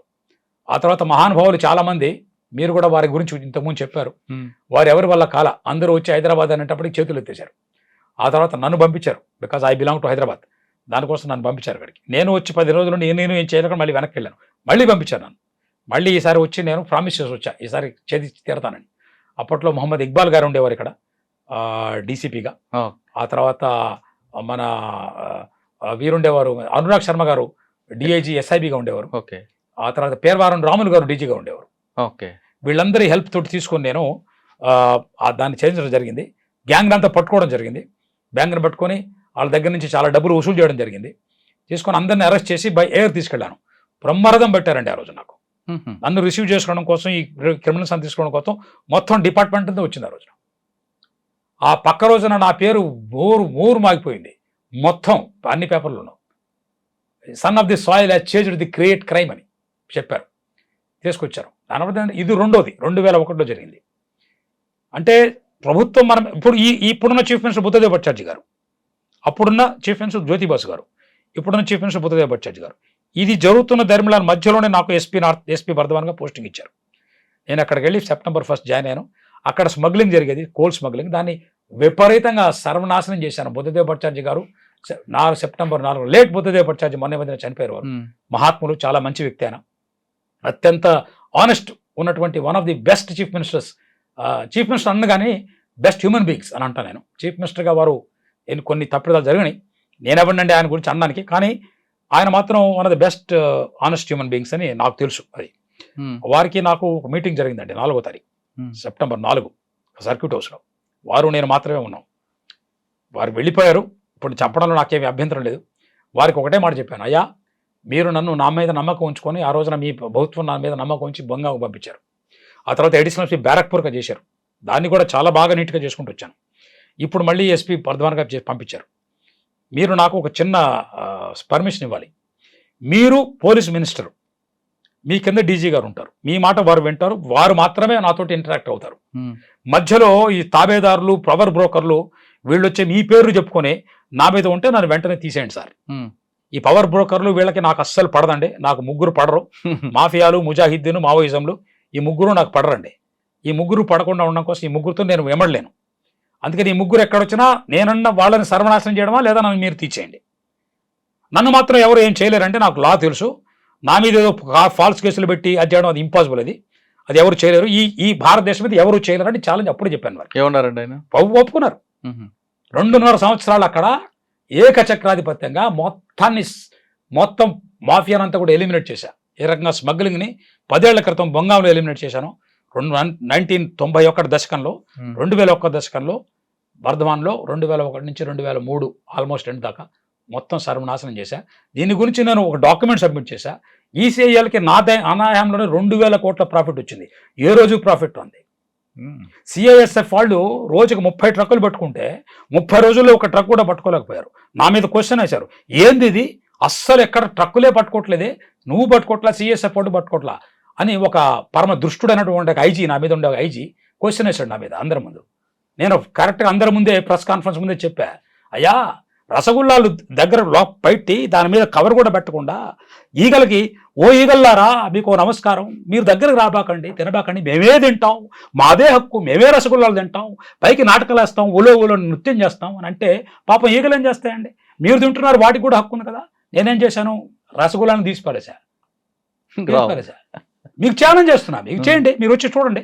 మీరు ఐజీలు, ఘనత వహించిన డీజీలు, మీరు డిఐజీలు, మీరు వచ్చి పట్టుకోండి. ఒక్క ట్రక్కును పట్టుకుంటే నేను రిజైన్ చేసి వెళ్ళిపోతా, నన్ను జైల్లో పెట్టండి అని చెప్పా. జరగకపోతే అసలు స్మగ్లింగే లేకపోతే ఒకటి చెప్తున్నాను సార్, మీకు నాకు అత్యంత బాగా రెస్పెక్ట్ ఇచ్చిన వాడు నా డిపార్ట్మెంట్లో ఉండే లోకల్ సబార్డినేట్స్ వాళ్ళు, ఆ తర్వాత క్రిమినల్స్ కూడా. నేను ఏ రోజు కూడా క్రిమినల్స్ తోటి నేను 2 నెంబర్ గేమ్ ఆడలేదండి. నేను వాళ్ళకి ఒకటే చెప్పాను, నాయనలారా మీరు క్రిమినల్స్ అయ్యారు, దీనికి చాలా వరకు కారణం పోలీస్ వ్యవస్థ, ఈ వ్యవస్థ. మీరు కూడా మాలాగానే మంచి జాబ్ వస్తే మీరు కూడా హాయిగా బాగా నౌకరీ చేసుకునేవాళ్ళు, మీకు రాలేదు. మీకు ఇంకే ఉద్యోగాలు లేక, లంచాలు ఇచ్చుకోలేక మీరు దీంట్లో ఉన్నారు. నేను 2.5 3 ఏళ్ళు ఉంటాను, నా సంస్థది, మీకు ఎలాంటి అన్యాయం జరగనివ్వను. మిమ్మల్ని అనవసరంగా పట్టుకొని మీ దగ్గర నుంచి కూడా డబ్బులు తీసే దరిద్రమైన వ్యవస్థ నేను ఇవ్వను. మా ఓసీలు ఎవడన్నా మా సర్వీస్ పడడం చేస్తే వాడి చెమడా తీసి మీరు వెళ్లాల్సిన ఉద్యోగంలో వాడిని ఉంచుతా, ఇది గ్యారంటీ. ఎందుకంటే నేను డబ్బులు ఎప్పుడు తీసుకోలేదండి. మా సబార్డినేట్ ఒక్క సబార్డినేట్ దగ్గర కూడా ఈ రోజు వరకు ఒక పైసా తీసుకోలేదు. నేను ఇన్స్పెక్షన్కి వెళ్ళినా కూడా నా డబ్బా నేను తీసుకెళ్ళేవాడిని. నేను నా తిండి నేను తినేవాడిని. ఎందుకంటే ఒక సబార్డినేట్ ఆఫీసర్ మీకు ఎప్పుడెంత గౌరవిస్తారో, మీ పవర్ని మీరు అమ్ముకోకుండా ఉంటారే, మీ కళలో ఉన్న సిరాని మీరు ఎప్పుడైతే ఆక్షన్ చేయకుండా ఉంటారో, మీ యూనిఫామ్ యొక్క పవర్ని మీరు ఎప్పుడైతే నమ్మకంతో అమ్మకంగా ఉంటారో, అప్పుడు వాళ్ళలో కూడా ఆ స్వీకృతి జాగృతి అవుతుందండి. ప్రతి ఒక్క ఆఫీసర్ కూడా, ప్రతి కానిస్టేబుల్ కూడా దేశం సేవ చేయడం కోసం, అవసరమైతే దేశం కోసం తన ప్రాణాలు అర్పించడం కోసం ఉద్దేశంతోనే వస్తారు డిపార్ట్మెంట్కి. డిపార్ట్మెంట్లో ఉండే కొంతమంది వ్యక్తులు కలుషితం చేస్తారు. ఆ కలుషాన్ని తీసేసి నేను వారికి పౌరుషాన్ని తీసుకొచ్చా, కలుషాన్ని తీసి పౌరుషాన్ని తీసుకొచ్చా, పురుషార్థాన్ని తీసుకొచ్చా. నాకు నేను నిలబడ్డా. అందుకని అందరూ నాకు హెల్ప్ చేశారు. నా సబార్డినేట్స్ అన్నో, నా జూనియర్ కొలీగ్స్ అందరూ హెల్ప్ చేశారు. అందరికంటే ఎక్కువగా స్మగ్లర్స్, క్రిమినల్స్ వాళ్ళు చెప్పారు, అయ్యా వారు ఉన్నంత వరకు మేము రావండి, వారు మాకు తుల్యులు, వాళ్ళు ఇది ఎందుకు చెప్తున్నానంటే నాకు ఒక ఐబీ ఆఫీసర్ చెప్పాడు, intelligence branch officer government of India, sir మీరు ఎంత పాపులర్ నాకు తెలియదు కానీ వాళ్ళు మాత్రం మిమ్మల్ని దేవుడిగా చూస్తారు సార్ స్మగ్లర్స్, ఆయన ఉన్నంతకాలం మేము పోవాలి దగ్గరికి, ఆయన దేవుడు. మేము జైళ్ళలో ఉన్నప్పుడు మా సంసారాన్ని చూశాడు ఆయన, మా పిల్లల్ని ఆయన ఆదుకున్నాడు. అలానే ఆ స్మగ్లింగ్ ఏరియాలో జరుగుతున్న పిల్లల్ని వాళ్ళని చేరదీసి వాళ్ళలో చదువుకునే వాళ్ళకి చదువు కోసం పెట్టి వాళ్ళని మంచి ఆఫీసర్లుగా చేయడం జరిగింది. అప్పట్లోనే చంద్రశేఖర్ ఆజాద్ అనే ఫౌండేషన్ అనే దానికి రూపురేఖలు వచ్చినాయి. అది అక్కడ స్టార్ట్, ఆ రోజుల నుంచి స్టార్ట్ చేశాం. ఓకే సార్, మీకు సీఎం గారికి మీరు డైరెక్ట్ చెప్పి నాకు అనుకూలంగా ఉండాలి చేయాలి అని చెప్పారు, ఎవరైనా అడ్డు వస్తే మాత్రం ఊరుకొని చిన్న చెప్పాను సార్. ఒకసారి మా లాండ్ ఆర్డర్ విషయంకి వస్తే మీరు 24 పరగణాల జిల్లా చేశానంటున్నారు, అక్కడ ఎలాగుండేది సిచ్యువేషన్? ఒకప్పుడు నక్సల్స్ భరీ అనే ప్రాంతం కదా, సార్ ఎలాగుంది? కరెక్ట్, ఇప్పటికీ అదే ఉందండి. 24 పరగణాస్ నార్త్ అనేటప్పటికి మీకు ఎయిర్పోర్టు, సాల్ట్ లేక్ స్టేడియం, అలానే ఒక 5 సబ్ డివిజన్లు ఉండేవి. దాంట్లో 3 సబ్ డివిజన్లకి బార్డర్ ఉండేది. బొంగావ్ నేను చేశాను కదా, అలానే బషీర్హాట్ ఇక్కడ రాజీవ్ గాంధీ లాస్ట్ వచ్చింది, బారాసాత్, ఈ మూడింటి కూడా బంగ్లాదేశ్ బార్డర్ ఉండేది. బ్యారక్పూర్ ఇండస్ట్రియల్ ఏరియా. నాకు అడ్వాంటేజ్ అంటే ఆ జిల్లాలో నేను 8 ఏళ్ళు పనిచేశాను ఎస్పీ కాకముందు. అడిషనల్ ఎస్పీ బ్యారక్పూర్గా చాలా సక్సెస్ఫుల్గా పనిచేశాను. నేను BBB అనుకోవచ్చండి మీరు బెంగాల్లో. వన్గావ్, బ్యారక్పూర్ అండ్ బర్ధమాన్, ఈ మూడు కూడా నేను బ్రహ్మాండంగా చేశాను. అంటే అక్కడ ఉందండి ఆర్జన్ పుట్టిన ఏరియా, అప్పుడు ఉంది, ఇప్పుడు ఉంది, ఎప్పుడు ఉంది. ఏ వివేకానంద స్వామి వరాహనగరం అనే ప్లేస్లో దక్షిణేశ్వరంలో రామకృష్ణ మిషన్ స్టార్ట్ చేయడం, అదే వరాహనగర్లో దాదాపు 100 మంది మావోయిస్ట్ అంటే నక్సలైట్స్ని ఊచకోతకు చేయడం కూడా జరిగింది సిపిఎం జమానుడే. అదే అక్కడి నుంచి కొంచెం కాశీపూర్కి వస్తే మీరు శ్యామ్నగర్ 5 పాయింట్ క్రాసింగ్లో ఒక సబ్ ఇన్స్పెక్టర్ని, ఒక ఏఎస్ఐ, ట్రాఫిక్ ఏఎస్ఐని, అతని కొడుకు నక్సలైట్ అన్న కొడుకు, అతని పిస్టల్ని తీసి కాల్చి చంపి, అది అప్పట్లో టీవీ లైవ్ ఉండేది కాదు కానీ అవన్నీ కూడా న్యూస్ పేపర్లో రావడం జరిగింది. చాలా తీవ్రంగా ఉండేది. 24 పరగణాల జిల్లా ప్రారంభమైన నక్సల్స్ బరి మిడ్నాపూర్ ఎందుకు వచ్చిందండి? అర్బన్ నక్సలిజం అనేది ఒక ప్యాషన్గా ఉండదండి వెస్ట్ బెంగాల్లో. మీకు వెస్ట్ బెంగాల్ గురించి చెప్పాలంటే మీకు 1757 దగ్గరికి తీసుకురావాలి, బ్యాటిల్ ఆఫ్ ప్లాసీ నుంచి. ఆ రోజు నుంచి కూడా బెంగాల్ అంటే ఏంటంటే మీకు చాలా బ్రహ్మాండమైనటువంటి నైసర్గిక విలువలన్నీ భగవంతుడు ఒకే చోటు ఇచ్చాడా అనిపిస్తుంది. నదులు ఉన్నాయి, మంచి ల్యాండ్ ఉంది, బ్రహ్మాండమైన ఫారెస్ట్ ఉంది, పెద్ద పర్వతాలు ఉన్నాయి, సముద్ర తీరం ఉంది, లేదంటూ ఏం లేదు అక్కడ. అన్ని రకాలుగా ఉండడం వల్ల ప్రజలు వాళ్ళకి సమృద్ధిగా ఉండేవారు. అందుకని బెంగాల్ ఎప్పుడు కూడా సోనేకి చిడియలాగా ఉండేది. దాన్ని కొల్లగొట్టడం కోసం అన్ని రకాల వ్యక్తిత్వాలు చేశారు. సో ఈ రకంగా సిరాజుద్దౌలా ప్రాంతంలో బ్రిటిష్ వాళ్ళు రావడం, వాళ్ళకి ప్లాసీ యుద్ధం జరగడం, ఆ తర్వాత అదంతా జరగడం జరిగింది. దీంతో పాటు వామపంక్తి వాదం, ఆ తర్వాత స్వాతంత్ర సమరయోధంలో ఈ మిలిటెన్సీ అనేది కూడా అక్కడి నుంచే వచ్చింది. 1906లో వెస్ట్ బెంగాల్ని 2 పార్ట్ చేశారు. ఆ ఈస్ట్ బెంగాల్ ఒకటి, వెస్ట్ బెంగాల్ ఒకటి. అదే మళ్ళీ 1947లో మన పార్టిషన్ కూడా కారణమైంది. దీనివల్ల జరిగినటువంటి సిద్ధాంతాల వల్ల గవర్నమెంట్కి వ్యతిరేకమైన భావం ఒక 150 సంవత్సరాలుగా ప్రజల్లో రంగరించుకుపోయిందండి.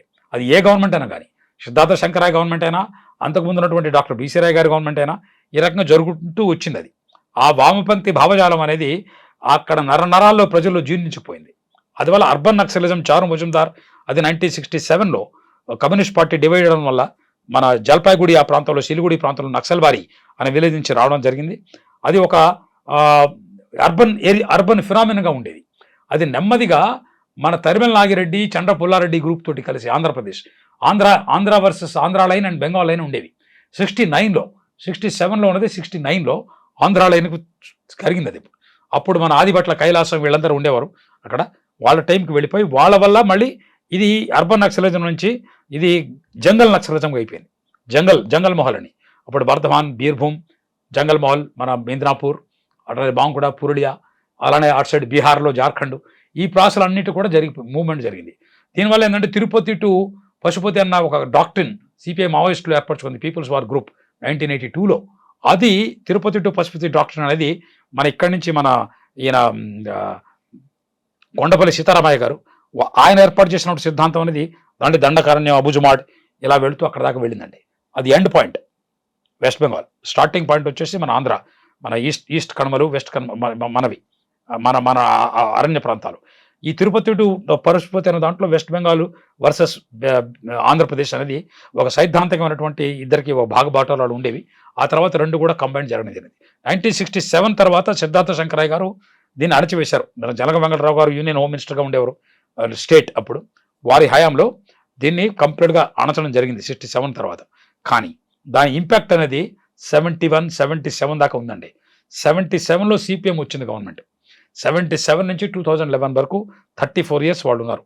వాళ్ళు చేసినటువంటి కొన్ని ఎక్స్పెరిమెంట్స్ వల్ల ఈ తృణమూల్ కాంగ్రెస్ అనే అతి వామపంక్తి శక్తి వచ్చింది అక్కడికి. ఈ అతి వామపంక్తి శక్తి వల్ల మీరు చూస్తున్నారు ఇప్పుడు ఎలాంటి పరిస్థితులు ఉన్నాయో. సో ఈ రకంగా గత 60 ఏళ్ళుగా బెంగాల్ అనే ప్రాంతంలో జరుగుతున్నటువంటి ఇవన్నీ కూడా ఒకదానికి మరొకటి రింక్ అండ్ రెస్పాన్స్ ఉందండి. ఒకటి స్టిములస్ అయితే ఇంకొకటి రెస్పాన్స్. సార్ ఇప్పుడు పుట్టింది ఆరిజిన్, అసలు యాక్చువల్గా ఆరిజిన్ వెస్ట్ బెంగాల్లోనే నక్సల్స్. తర్వాత మీరు చెప్తున్నట్లుగా అలాగ ఉత్తరం అన్ని తీసుకుంటూ తిరుగుకుంటూ వచ్చింది. కానీ లాస్ట్కి లీడర్షిప్ క్వాలిటీస్ వచ్చేసరికి ఇక్కడ మల్లోజుల కోటేశ్వరరావు గారు దాన్ని లీడర్ చేశారు. కానీ వెస్ట్ బెంగాల్లో పుట్టిన దానికి ఒక తెలుగువాడు లీడర్షిప్ చేయడం వెనక వాళ్ళు ఎవరైనా అబ్జెక్షన్ చేశారా? మీకు ఒకటి చెప్తానండి. 1945లో తెలంగాణ రైతువారీ మూవ్మెంట్లో మన భీమిరెడ్డి నరసింహారెడ్డి గారు, రావి నారాయణ రెడ్డి గారు, పుచ్చలపల్లి సుందరయ్య వీళ్ళందరూ కూడా లీడ్ చేశారు. అప్పట్లో జ్యోతిబాసు వీళ్ళందరూ కూడా కమ్యూనిస్ట్ పార్టీలో ఉండేవారు. 1962లో చైనీస్ వార్ వచ్చిన తర్వాత 64లో పార్టీ స్ప్లిట్ అయింది. 64లో పార్టీ స్ప్లిట్ అయిన తర్వాత చాలామంది కమ్యూనిస్ట్ పార్టీ సిపిఐలో వెళ్ళారు. సిపిఐఎం వచ్చింది. సిపిఎం నుంచి మళ్ళీ సిపిఐఎంఎల్ వచ్చింది 67లో. అప్పుడు చారు మజుందార్ వీళ్ళందరూ అక్కడి నుంచి వెళ్ళిపోయారు. తలమల్ నాగిరెడ్డి, చంద్రపుల్లారెడ్డి వాళ్ళు ఆంధ్ర నుంచి సిపిఎం నుంచి బయటకు వచ్చేసి వీళ్ళు సపరేట్గా ఒక టైంలో 36 స్ప్లింటర్ గ్రూప్స్ ఉండేవి. లీడర్షిప్ అనేది ఇక్కడ తెలుగు వ్యక్తి కిషన్ జీ వచ్చి లీడర్షిప్ చేయడం వెనక వాళ్ళని అభ్యంతరం వ్యక్తం చేశారు. అలాంటి వ్యక్తిత్వం ఎలాంటి లేదండి అక్కడ. ఎందుకంటే బెంగాల్లో మిలిటెన్సీ లీడర్షిప్గా ఇచ్చే ఆ గుణం అనేది చాలా తగ్గిపోయింది. కేవలం వాళ్ళు చాలామంది పేపర్ టైగర్స్గా ఉండిపోయారు. కానీ వాళ్ళు దాన్ని ఒక సంగ్రామంగా మార్చి దాన్ని ఒక వ్యూహంగా మార్చి చేసే స్థాయి కానీ సామర్థ్యం కానీ వాళ్ళ నుండే కాడర్ లేకుండా ఉండిపోయాయి. అంటే అది కిషన్ జీకి ప్లస్ ఏందంటారు? నేను అడగడం, కిషన్ జీ అనే వ్యక్తి ఏం చేశారన్న దానికంటే కూడా సిపిఐ మావోయిస్ట్ అనేది 2004లో ఎమర్జెన్సీ అండి. సెప్టెంబర్ 21న ఎంసిసి అండ్ సిపిఐఎంఎల్ ఈ రెండు కలిపి మావోయిస్ట్ సెప్టెంబర్ 21, 2004న. మీరు గమనించాల్సిన విషయం, మీ ద్వారా మన ప్రేక్షకులందరికీ చెప్తున్నాను ఒక విషయం. మెయిన్ స్ట్రీమ్ పొలిటికల్ పార్టీస్ అన్ని కూడా డివైడ్ అయిపోయి కాంగ్రెస్ వర్సెస్ లెఫ్ట్ ఫ్రంట్ అన్నది మధ్యలో బీజేపీ అన్నది 1980లో వస్తాయి. ఈ 3 పార్టీల శక్తి ద్వారా ఇవన్నీ కూడా డివైడ్ అయిపోయి 1982లో తెలుగుదేశం అని, ఇక్కడ సమాజ్వాదీ పార్టీ అని, బీఎస్పీ అని, ఆ తర్వాత బిజు జనతా దళ్ అని, ఇలా చాలా రకాల, ఒక డిఎంకే తప్ప ఇంకొక రీజనల్ పార్టీ లేదు 82 వరకు. 82 తర్వాత రీజనల్ పార్టీస్ అనేవి ఏర్పడినాయి. అంటే మెయిన్ స్ట్రీమ్ పొలిటికల్ పార్టీస్లో డివిజన్స్ వచ్చాయి, బ్రేక్సప్స్ వచ్చాయి, డీమెర్జర్లు అయినాయి. అదే టైంలో కమ్యూనిస్ట్ పార్టీలన్నీ కూడా మెర్జర్లు అయినాయి. మెర్జర్ అండ్ ఎక్విజిషన్ అయింది. ఇది మీరు గమనించాలి. దీనికి కారణం ఏంటంటే ఎప్పుడైతే ఢిల్లీ వీక్ అవుతుందో అప్పుడు విచ్ఛిన్నతార శక్తులన్నీ కూడా విజృంభిస్తాయి. అప్పుడు ఢిల్లీని తమ ఐడియాలజికల్గా తమ చేతిలో లాల్ కిలాపే లాల్ జెండా అన్న ఐడియాలజీ ఉన్న కమ్యూనిస్టులు వీళ్ళందరూ ఏకీకృతమయ్యారు. ఇవన్నీ కూడా హిస్టారికల్ ఫ్యాక్టర్స్ అండి. ఇందులో ఏది కూడా యాక్సిడెంట్గా జరగల. వీటన్నిటి కూడా అనలైజ్ చేసి నేను నా ఫస్ట్ పిహెచ్డీలో పొందుపరచడం జరిగింది ఐఐటి ఖరగ్పూర్లో. సార్, మీరు వెస్ట్ బెంగాల్ ఆఫీసర్ ఉన్న టైంలో కిషన్ జీ గురించి టాపిక్ వచ్చి ఉంటుంది చాలాసార్లు. ఆయన పట్టుకోవాలని, ఆయన అరెస్ట్ చేయాలని. ఆపరేషన్లో మీరు లేకపోయినా ఆయన గురించి మీకు మీ ఆఫీసర్లో ఉన్న ఒక టాపిక్ గురించి చెప్పండి. ఎప్పుడైనా చర్చ? అయ్యా, నేను మల్లోజుల కిషన్ జీ అలియాస్ మల్లోజుల కోటేశ్వరరావు గారు, వారి ఆయన తమ్ముడు ఉన్నారు మల్లోజుల వేణుగోపాల్ గారు. వీరి గురించి నేను యాక్చువల్గా 2007లో ఇదే బుద్ధదేవ్ భట్టాచార్య గారి గురించి చెప్పాను మీకు. ఎప్పుడైతే ఈ 2 విషయాలు జరిగినాయో, ఒకటి నందిగ్రామ్, ఇంకొకటి సింగూర్, నేను ఆఫర్ 2 ఇన్సిడెంట్స్ వెనక స్టోరీ ఉందండి. చాలా స్టోరీ ఉంది, చెప్పండి ఒకసారి. చెప్తాను మీకు. 2006లో జరిగినటువంటి అసెంబ్లీ ఎలక్షన్స్లో ఫస్ట్ టైం చాలా ఆనెస్ట్గా ప్రజలు 236 సీట్లు ఇచ్చారు సిపిఎంకి. దానికి కారణం చెప్తున్నాను. 2001 నుంచి 2006 వరకు జరిగినటువంటి ప్రభుత్వం అదే అత్యంత effective government in the history of Bengal. Bengal చరిత్రలో జరిగినటువంటి గొప్ప బ్రహ్మాండమైన పరిపాలన వాళ్ళు ఇచ్చారు లెఫ్ట్ ఫ్రంట్ గవర్నమెంట్. 77 to 82 కూడా ఇవ్వాల. అప్పుడు వాళ్ళకే తెలియదు వాళ్ళు ఎంతకాలం ఉంటారు. వాళ్ళు అనుకున్నారు మేము యాక్సిడెంటల్గా వచ్చాము వెళ్ళిపోతామని. చాలా రిఫార్మ్ చేశారు. అప్పుడు ఒక మహానుభావుడు ఉండేవాడు, చాలా గొప్ప వ్యక్తి, వినయ్ చౌదరి గారని ఆయన ఉండేవారు. హరికృష్ణ కోనార్ ఉండేవారు. వీరిద్దరూ చాలా చేశారు. పుచ్చలపల్లి సుందరయ్య గారికి అనుంగత శిష్యులు వీళ్ళిద్దరు చాలా చేశారు. అప్పుడు పుచ్చలపల్లి సుందరయ్య గారే జనరల్ సెక్రటరీగా ఉండేవారు పార్టీకి. వీళ్ళ డైరెక్షన్లో బర్ధవాన్ ప్లీనం అని ఒకటి జరిగింది. దానివల్ల బర్ధవాన్ నుంచి వచ్చినవి ఇవన్నీ కూడా ల్యాండ్ రిఫార్మ్ చేశారు. ఆపరేషన్ బర్గాని పెట్టారు. దున్నేవాడిది భూమి అన్న సిద్ధాంతాన్ని వాళ్ళు మొట్టమొదటి టైంగా చేశారు. కానీ వాళ్ళకే నమ్మకం లేదు మళ్ళీ వస్తామని. మళ్ళీ వచ్చారు. తప్పిదాలు జరిగినాయి. 2001లో జ్యోతిబాసును తీసేసి బుద్ధదేవ్ భట్టాచార్జీ సీఎం చేశారు. ఫస్ట్ టర్మ్లో ఆయన చాలా అత్యున్నతటువంటి పరిపాలనా దక్షతతోటి చేశారు. దానికి ఇంకో కారణం ఉంది. 2004లో కాంగ్రెస్ గవర్నమెంట్ సిపిఎం సపోర్ట్తో వచ్చింది. దానివల్ల సెంట్రల్ గవర్నమెంట్ నుంచి కూడా వాళ్ళకి చాలా హెల్ప్ జరిగింది. ఈ కారణాల వల్ల ఫస్ట్ టైం సెంట్రల్ గవర్నమెంట్కి స్టేట్ గవర్నమెంట్కి ఉన్నటువంటి కాంట్రడిక్షన్ గత 30 ఏళ్ళుగా, అంటే 77 నుంచి 2004 వరకు ఉన్నది, అది సమసిపోయింది. దానివల్ల 2001 నుంచి 2006 వరకు జరిగినటువంటి గవర్నమెంట్లో 2004లో ఈ జరగడం వల్ల బ్రహ్మాండంగా ప్రజలు చాలా ఓపెన్గా గవర్నమెంట్కి సమర్థన చేశారు. 2006లో 236 సీట్లు వచ్చాయి గవర్నమెంట్కి. దానివల్ల వీళ్ళలో కొంచెం అహంకారం వచ్చిందండి సిపిఎం కాడల్లో. ఒక రకమైనటువంటి అంతకుముందు ఉన్నటువంటి చాలా కాలం దేశాన్ని పరిపాలించినటువంటి ఒక పొలిటికల్ పార్టీ, దాని పేరు చెప్పాల్సిన అవసరం లేదు, దాని పేరు చెప్తే నేను మళ్ళీ కాంట్రవర్షియల్ అవుతాను. ఆ పొలిటికల్ పార్టీ ఉండే లీడర్లో ఉండే అహంకారం, మేము మా ప్రధానమంత్రి గారి బొమ్మ పెడితే గాడిద కూడా గెలుస్తుంది, కుక్క అయినా గెలుస్తుంది అన్నటువంటి ఒక ఆత్మ న్యూనత భావంతో వాళ్ళు వెళ్ళారే, అలాంటి భావంతోనే వీళ్ళు వెళ్ళారు. ఆ 2006 నుంచి వీళ్ళ డిట్యూరేషన్ స్టార్ట్ అయింది. 2007కు వచ్చేటప్పటికి వీరు ఆ సింగూరులో టాటా పాలటను పెట్టారు. అక్కడ ప్రజలతో కన్సల్ట్ చేయాల.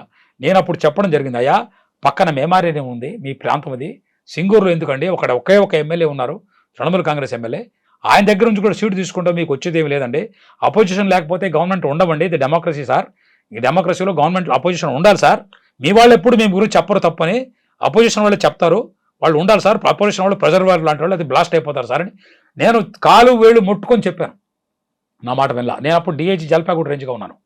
అక్కడ పెద్ద అజిటేషన్ జరిగితే దాన్ని కంట్రోల్ కూడా చేశాను నేను. నా మాట వినేవాళ్ళు గవర్నమెంట్. కానీ ఈ మాట చెప్పిన తర్వాత వెనకపోయేటప్పటికి నేను ఇంకోటి కూడా ఆఫర్ చేశాను, నన్ను డిఐజీ జల్పాగూడ డిఐజీ బర్ధవాన్ రేంజ్కోనో లేదా మిడ్నాపూర్ రేంజ్కో పంపించండి, నేను సాల్వ్ చేస్తానని చెప్పాను. అది వినలా. నన్ను నెగ్లెక్ట్ చేశారు వాళ్ళు. అహంకారానికి పరాకాష్ట అండి ఇది. ఎప్పుడైతే చాణక్యుడి మాటని వినని మహాపద్మనందుడు సామ్రాజ్యాన్ని సర్వనాశనం చేసుకున్నాడో అదే జరిగింది. నేను ఒక్కడే కాదు, నాలాంటి వాళ్ళు చాలా మంది చెప్పారు. సార్ సింగూరు ఏం జరిగిందండి? సింగూరులో ఒక ల్యాండ్ ఉందండి. అక్కడ ఒక భట్టాచార్య అని ఎమ్మెల్యే ఉండేవారు. ఆయన తృణమూల్ కాంగ్రెస్ ఎమ్మెల్యే. అది ఒక్కడే ఉండేవారు. 21 ఎమ్మెల్యేలు 20 మంది ఎమ్మెల్యేలు వీళ్ళు ఉండేవాళ్ళు, ఆయన ఒక్కడే ఎమ్మెల్యే ఉండాడు. ఆ సీటు కూడా తీసుకుందామని వీళ్ళు ఆ ల్యాండ్ని, అది సరైనటువంటి పట్టాదారు లేని ల్యాండ్ అది. అక్కడ చాలామంది సన్నకారు రైతులు దున్నుకునేవాళ్ళు.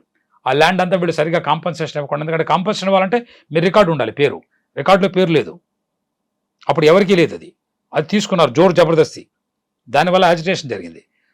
టాటా అదే ప్లాంట్ని మీరు పక్కన ఇంకొక కొంచెం దూరంలో చెప్పిట్టుంటే చాలా లాభం ఉండేది. ఈ చేయలే వీళ్ళు. అదే టైం నందిగ్రామ్లో కూడా చేశారు. అక్కడ కూడా ఒక ఇండస్ట్రీని పెట్టాలని చూశారు.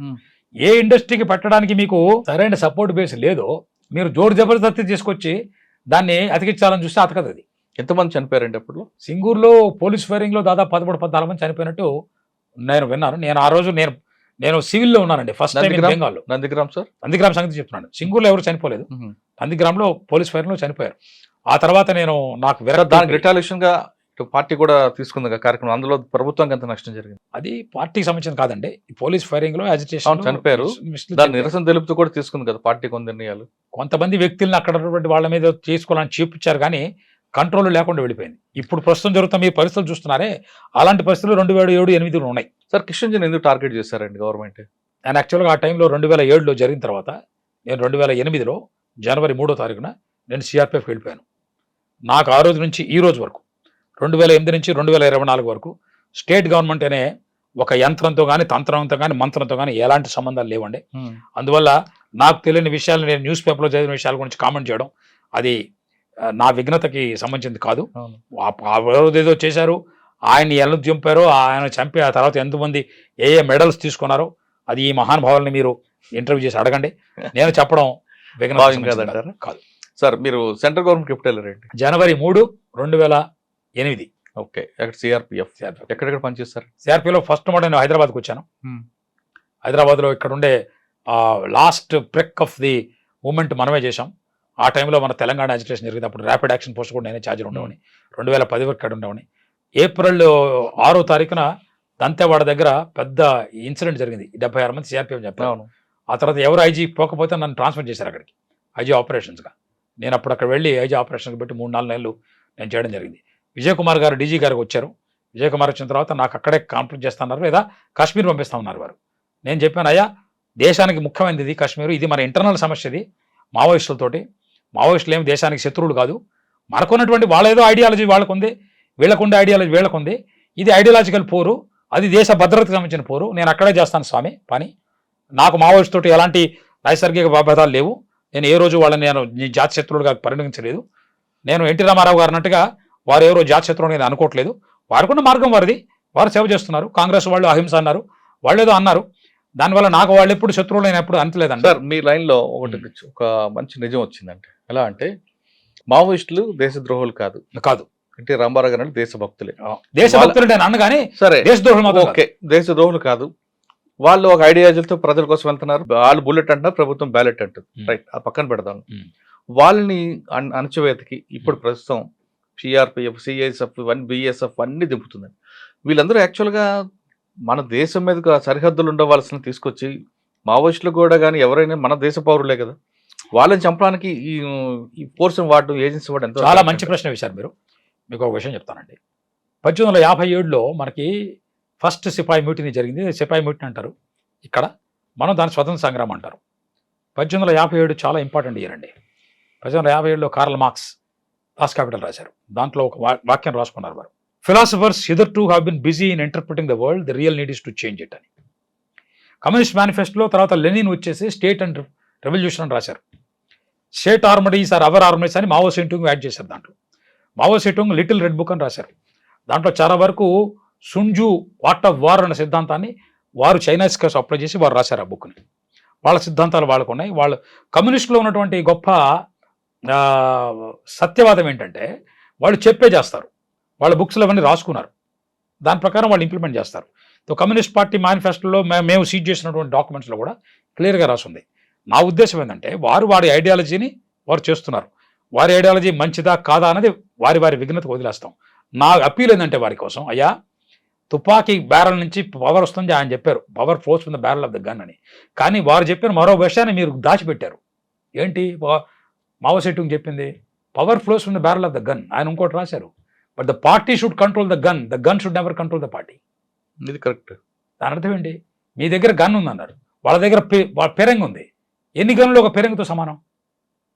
స్టేట్ తంత్రాన్ని మీరు ఇలాగ చేయగలరా? అందుకని మీరు దేశభక్తితో మీరు దేశాన్ని చేసుకోసం సర్వత్యాగం చేస్తున్నారు మీరు అని మీకు తెలుసు, మీరు అనుకుంటున్నారు. ఆ భావాన్ని మీరు తీసుకొచ్చి ప్రజల్లో మీకు రండి. మీరు ఒక ఎమ్మెల్యేగా కంటెస్ట్ చేయండి, మీరు పోటీ చేయండి. మీరు అంత సాక్రిఫైస్ చేసి లైఫ్ అనేది కూడా మీరు సాక్రిఫైస్ చేస్తున్న మీరు ప్రజల శ్రావణలో వచ్చేసి మీరు చేయొచ్చు. అంటే మీకు నమ్మకం లేదు, ఈ డెమోక్రసీ బోటక తంత్రం అంటారు. నేను చెప్పేది ఏంటంటే 200 ఏళ్ళు పట్టిందండి అమెరికాకు కానీ ఇంకొక దేశానికి కానీ ప్రపంచ శక్తిగా ఎదగడానికి. మనం సిద్ధాంతాల్లో పడి పరాయి సిద్ధాంతం, మా కార్ల్ మార్క్స్ చెప్పిన సిద్ధాంతము, అవి ఆయన ఆ రోజుల్లో చెప్పారు. దాన్ని మళ్ళీ ఇప్పటికి కూడా అప్లై చేయడం అనేది అది ఎంత మంచిదో మీరు మీ విఘ్నతకి మీరు ఆలోచించుకొని నేను మిమ్మల్ని ప్రార్థిస్తున్నా. మీకు ఒక అపీల్ ఏంటంటే మీరు అందరూ రండి నేషనల్ సెవెంత్కి వచ్చి అందరూ చేయండి. మీకు చాలా మంది మంచి వ్యక్తులు చాలా మంది ఉన్నారు సపోర్ట్ చేసేవాళ్ళు. మీరు వచ్చి చేస్తే మంచిది. కరెక్టే సార్. కానీ ఛత్తీస్గఢ్లో ఇప్పుడు ఆపరేషన్ కగారం నడుస్తుందండి. దానికోసం మన ఫోర్స్ అని తీసుకొచ్చి డిప్లిమెంట్ చేస్తున్నారు, దాని ద్వారా నడిపిస్తున్నారు. వాళ్ళు కూడా ఛత్తీస్గఢ్లో లోపల ఉన్న వాళ్ళు కూడా మన భారతదేశ పౌరులే. వాళ్ళ సమస్యని కూర్చొని మాట్లాడే ప్రభుత్వం నీ ఫోర్స్ని తీసుకొచ్చి ఎక్కడ పాకిస్తాన్ బార్డర్లో ఉన్న వాళ్ళు తీసుకొచ్చి పని చేయించడం ఎంతవరకు కరెక్ట్ అనేది నా ప్రశ్న.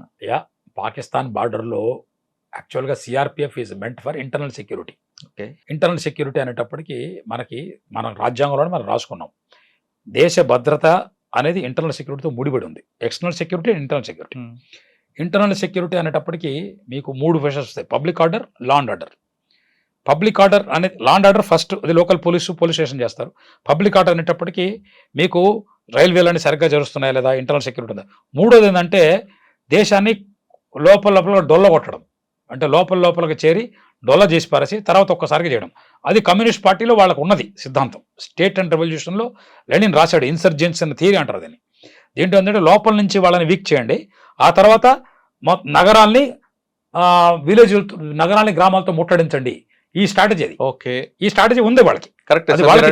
నేను చెప్తున్నాను, నా ఉద్దేశం ఏంటంటే అయ్యా ఒక సిఆర్పిఎఫ్ కానిస్టేబుల్ కానీ ఒక మావోయిస్ట్ కాడర్ కానీ వాళ్ళలో ఇద్దరు కూడా ఒకే సామాజిక వర్గానికి చెందిన వ్యక్తులు. నా రీసెర్చ్లో నేను కనిపెట్టింది ఏంటంటే 75% cadres coming from OBC BC and SC candidates, వాళ్ళ కాడర్స్, మావోయిస్ట్ కాడర్. అవును. 75% సిఆర్పిఎఫ్ ఎవడైతే చనిపోతున్నారో సిఎస్ఎఫ్ కానీ వాళ్ళు కూడా అదే సామాజిక వర్గం చెందినవాడు. నేను చెప్పేది సామాజిక వర్గాల సమీకరణ మనకి ఇంపార్టెంట్ కాదు. మనకి ఇంపార్టెంట్ ఏంటంటే మనం యొక్క ఈ సమస్యను సమాధానం చేయాలంటే అందరూ కూర్చొని మాట్లాడడం అనేది సరే వదిలేద్దాం. అది ఎప్పుడు మాట్లాడుకుంటారో తెలియదు మనకి. కానీ స్టేట్ అనేది అందరికి సంబంధించింది. Government of India belongs to all people including tribals and others.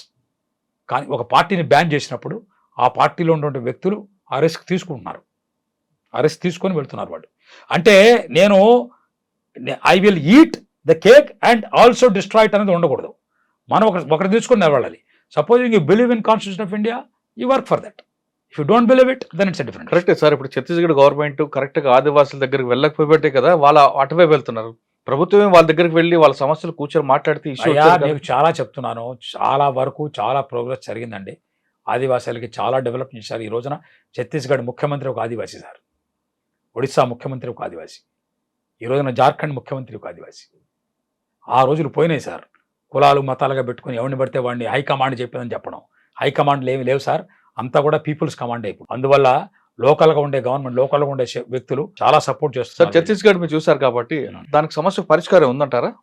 అయ్యా అసలు సమస్య అనేది అక్కడ ఆదివాసీలది కాదండి, అక్కడ పెత్తందారీ సమస్య. అక్కడ మినరల్ సోర్స్కి ఎవడు కంట్రోల్ చేస్తారన్నది సమస్య. మినరల్ సోర్స్ యొక్క యూటిలిటీ సమస్య. మీకు ఒక్కడికి మాత్రం ఖచ్చితంగా చెప్పదలుచుకున్నా, ఛత్తీస్గఢ్లో ఉండే బొగ్గు కానీ, ఛత్తీస్గఢ్లో ఉండే టేకు కానీ, ఛత్తీస్గఢ్లో ఉండే మిగతా ఖనిజాలు కానీ, ఐరన్ ఓర్ కానీ భారతదేశంలో ఉండే 140 కోట్ల మందివి. ఒక కాంట్రాక్టర్వో, ఒక పొలిటికల్ పార్టీవో, ఒక ఉద్యమానివో కాదండి. ఏ ఉద్యమం కూడా, ఏ పార్టీ కూడా, ఏ శక్తి కూడా ఇది నాది అని చెప్పుకోవాలన్న విషయం కాదు. దండకారణ్యం రాముడు నిలిచిండా 10,000 సంవత్సరాల నుంచి. ఆ రోజుకి ఈ రోజుకు అదే దండకారణ్యం. నేను అబుజమాడ్లో మీరు కూడా ప్రోగ్రామ్ చేశారు. నేను చెప్పేది ఒకటే, అక్కడ ఉన్నటువంటి ఆదివాసీలు ఎప్పటి నుంచో ఉన్నారు. వాళ్ళ బతుకులు వాళ్ళు బతుకుతున్నారు. వాళ్ళ బతుకుల్లో మనం వెళ్ళి వాళ్ళ బతుకుల్ని అతుకులుగా చేర్చకూడదండి. వాళ్ళని మనం కాపాడాలి, ఖచ్చితంగా కాపాడాలి. దానికోసం ఈ రోజున ప్రభుత్వం మన ఈ నెట్వర్క్ వల్ల, శాటిలైట్ వల్ల, మన యొక్క డ్రోన్స్ వల్ల ఈరోజు ఓటింగ్ మెషిన్ కూడా అక్కడికి వెళ్ళి అందరినీ చూస్తున్నది. మనం వీలైతే మనం వాళ్ళ ఒపీనియన్ అడుగుదాం, వాళ్ళ భాషలో వాళ్ళ ఒపీనియన్ అడుగుదాం. వాళ్ళేం కావాలనుకుంటారో వాళ్ళది అడుగుదాం. చాలామంది వ్యక్తులు ఈ రెండు వర్గాల యొక్క పోరులో పాపం నలిగిపోయారండి. చాలామంది ఆదివాసీ వ్యక్తులు నలిగిపోయారు. వాళ్ళు యువతలు కావచ్చు. నేను మీకు చాలా మంది చూపిస్తాను. నేను ట్రైన్ చేస్తున్నాను నా సిఆర్పిఎఫ్ అసిస్టెంట్ కమాండెంట్లు 15 కిలోమీటర్లు ఒక ఆదివాసీ మహిళని తమ భుజాల మీద తీసుకెళ్ళి కాన్పు చేశారు. నాకు తెలుసు, అది మేము చేయించాం. ప్రజలు మనవాళ్ళు. సిఆర్పిఎఫ్ మంది. సిఆర్పిఎఫ్ అంటే ఎవరు? సెంట్రల్ రిజర్వ్ ఫోర్సే కాదు, constitutional rights protection force, credibility reinforcing police force. जब थाना फेल होती है, जब ऑर्डिनरी सीआरपीसी फेल होती है, सीआरपीएफ आती है सीआरपीसी को अपनी पांव पे खड़ा करने के लिए. यानी governance is something which is equal to all. Governance fail అయితేనే ఈ వ్యాక్యూమ్లోనే మావోయిస్ట్ ఉద్యమాలు అనండి, లేదా రీజనల్ పార్టీస్ అనండి, ఇవన్నీ వస్తాయి. ఒక మావోయిస్ట్ వల్ల ఒక సల్వా జూడూం వచ్చిందండి. అక్కడ ఒక సల్వా జూడూం వల్ల మళ్ళీ మావోయిస్టులో మళ్ళీ స్ప్లింటర్ గ్రూప్స్ వచ్చాయి. వీళ్ళిద్దరి వల్ల ఆర్డినరీ ఆదివాసీలు, సిఆర్పిఎఫ్ జవాన్లు బలైపోయారు. కరెక్ట్. మనకు కావాల్సింది ఏంటంటే అక్కడ పనిచేసే పాపం సర్కారీ పోలీస్ కానిస్టేబుల్గా పనిచేస్తున్నారే, వాలంటీర్స్గా పనిచేస్తున్నారే, వాళ్ళు కూడా అదే ఆదివాసీలండి. రక్తం అందరిది ఒకటేనండి. రక్తానికి కులం లేదు సార్, రక్తానికి మతం లేదు, రక్తానికి ఐడియాలజీ లేదు. రక్తం రక్తమే. అందరం కలిపి మనం ఈ దేశాన్ని నిర్మించుకుందాం, మన దేశాన్ని నెంబర్ 1గా చేసుకుందాం. నా మిషన్ అదే సార్. ఎన్యూబీ 2047 numero you know Bharat 2047. మనం చేయాల్సింది ఏంటంటే మన మిత్రులందరికీ కూడా, వాళ్ళు సనాతన ధర్మంలో ఉన్నా, ఇంకొక ధర్మంలో ఉన్నా, ఇంకొకటి ధర్మం, నేను అందరికీ కూడా చేతులెత్తి నమస్కారం చేసి మనలో మనం కొట్లాడుకుంటుంటే మూడో వాడు వచ్చి మన దగ్గర తీసుకుపోతాడు. అది కాదు మనం చేయాల్సింది. మనం అందరం కలిసి ఈ ఎవరైతే ఈ నైసర్గిక స్వరూపాలని, ప్రకృతి సంపదని తమదనుకుంటూ తమ పవర్ని ఉపయోగించుకో దళాలి చేస్తున్నారో వాళ్ళని ఆపుదాం. వాళ్ళని ఆపి ఇది అందరిది అన్న ఉద్దేశాన్ని అందరికీ తెలిసేట్ చేద్దాం. సార్, సిఆర్పిఎఫ్ తర్వాత ఎక్కడికి వచ్చారండి? నేను సిఆర్పిఎఫ్లో దాదాపు 7-8 ఏళ్ళు పనిచేశానండి. కాశ్మీర్ చాలా బ్రహ్మాండంగా చేశాను. నేను అక్కడ మంచి మిషన్, బ్రహ్మాండమైన మిషన్లు చేశాను. దాదాపు 15 ఆపరేషన్ చేశాను. ఒక ఆపరేషన్ చెప్తాను మీకు. అబ్దుల్లా ఉని అని ఒక ముల్తాన్లో ఉండే పాకిస్తానీ వ్యక్తి ఉండేవాడు. అతని మీద దాదాపు 15 లక్షలు రివార్డు ఉండేది.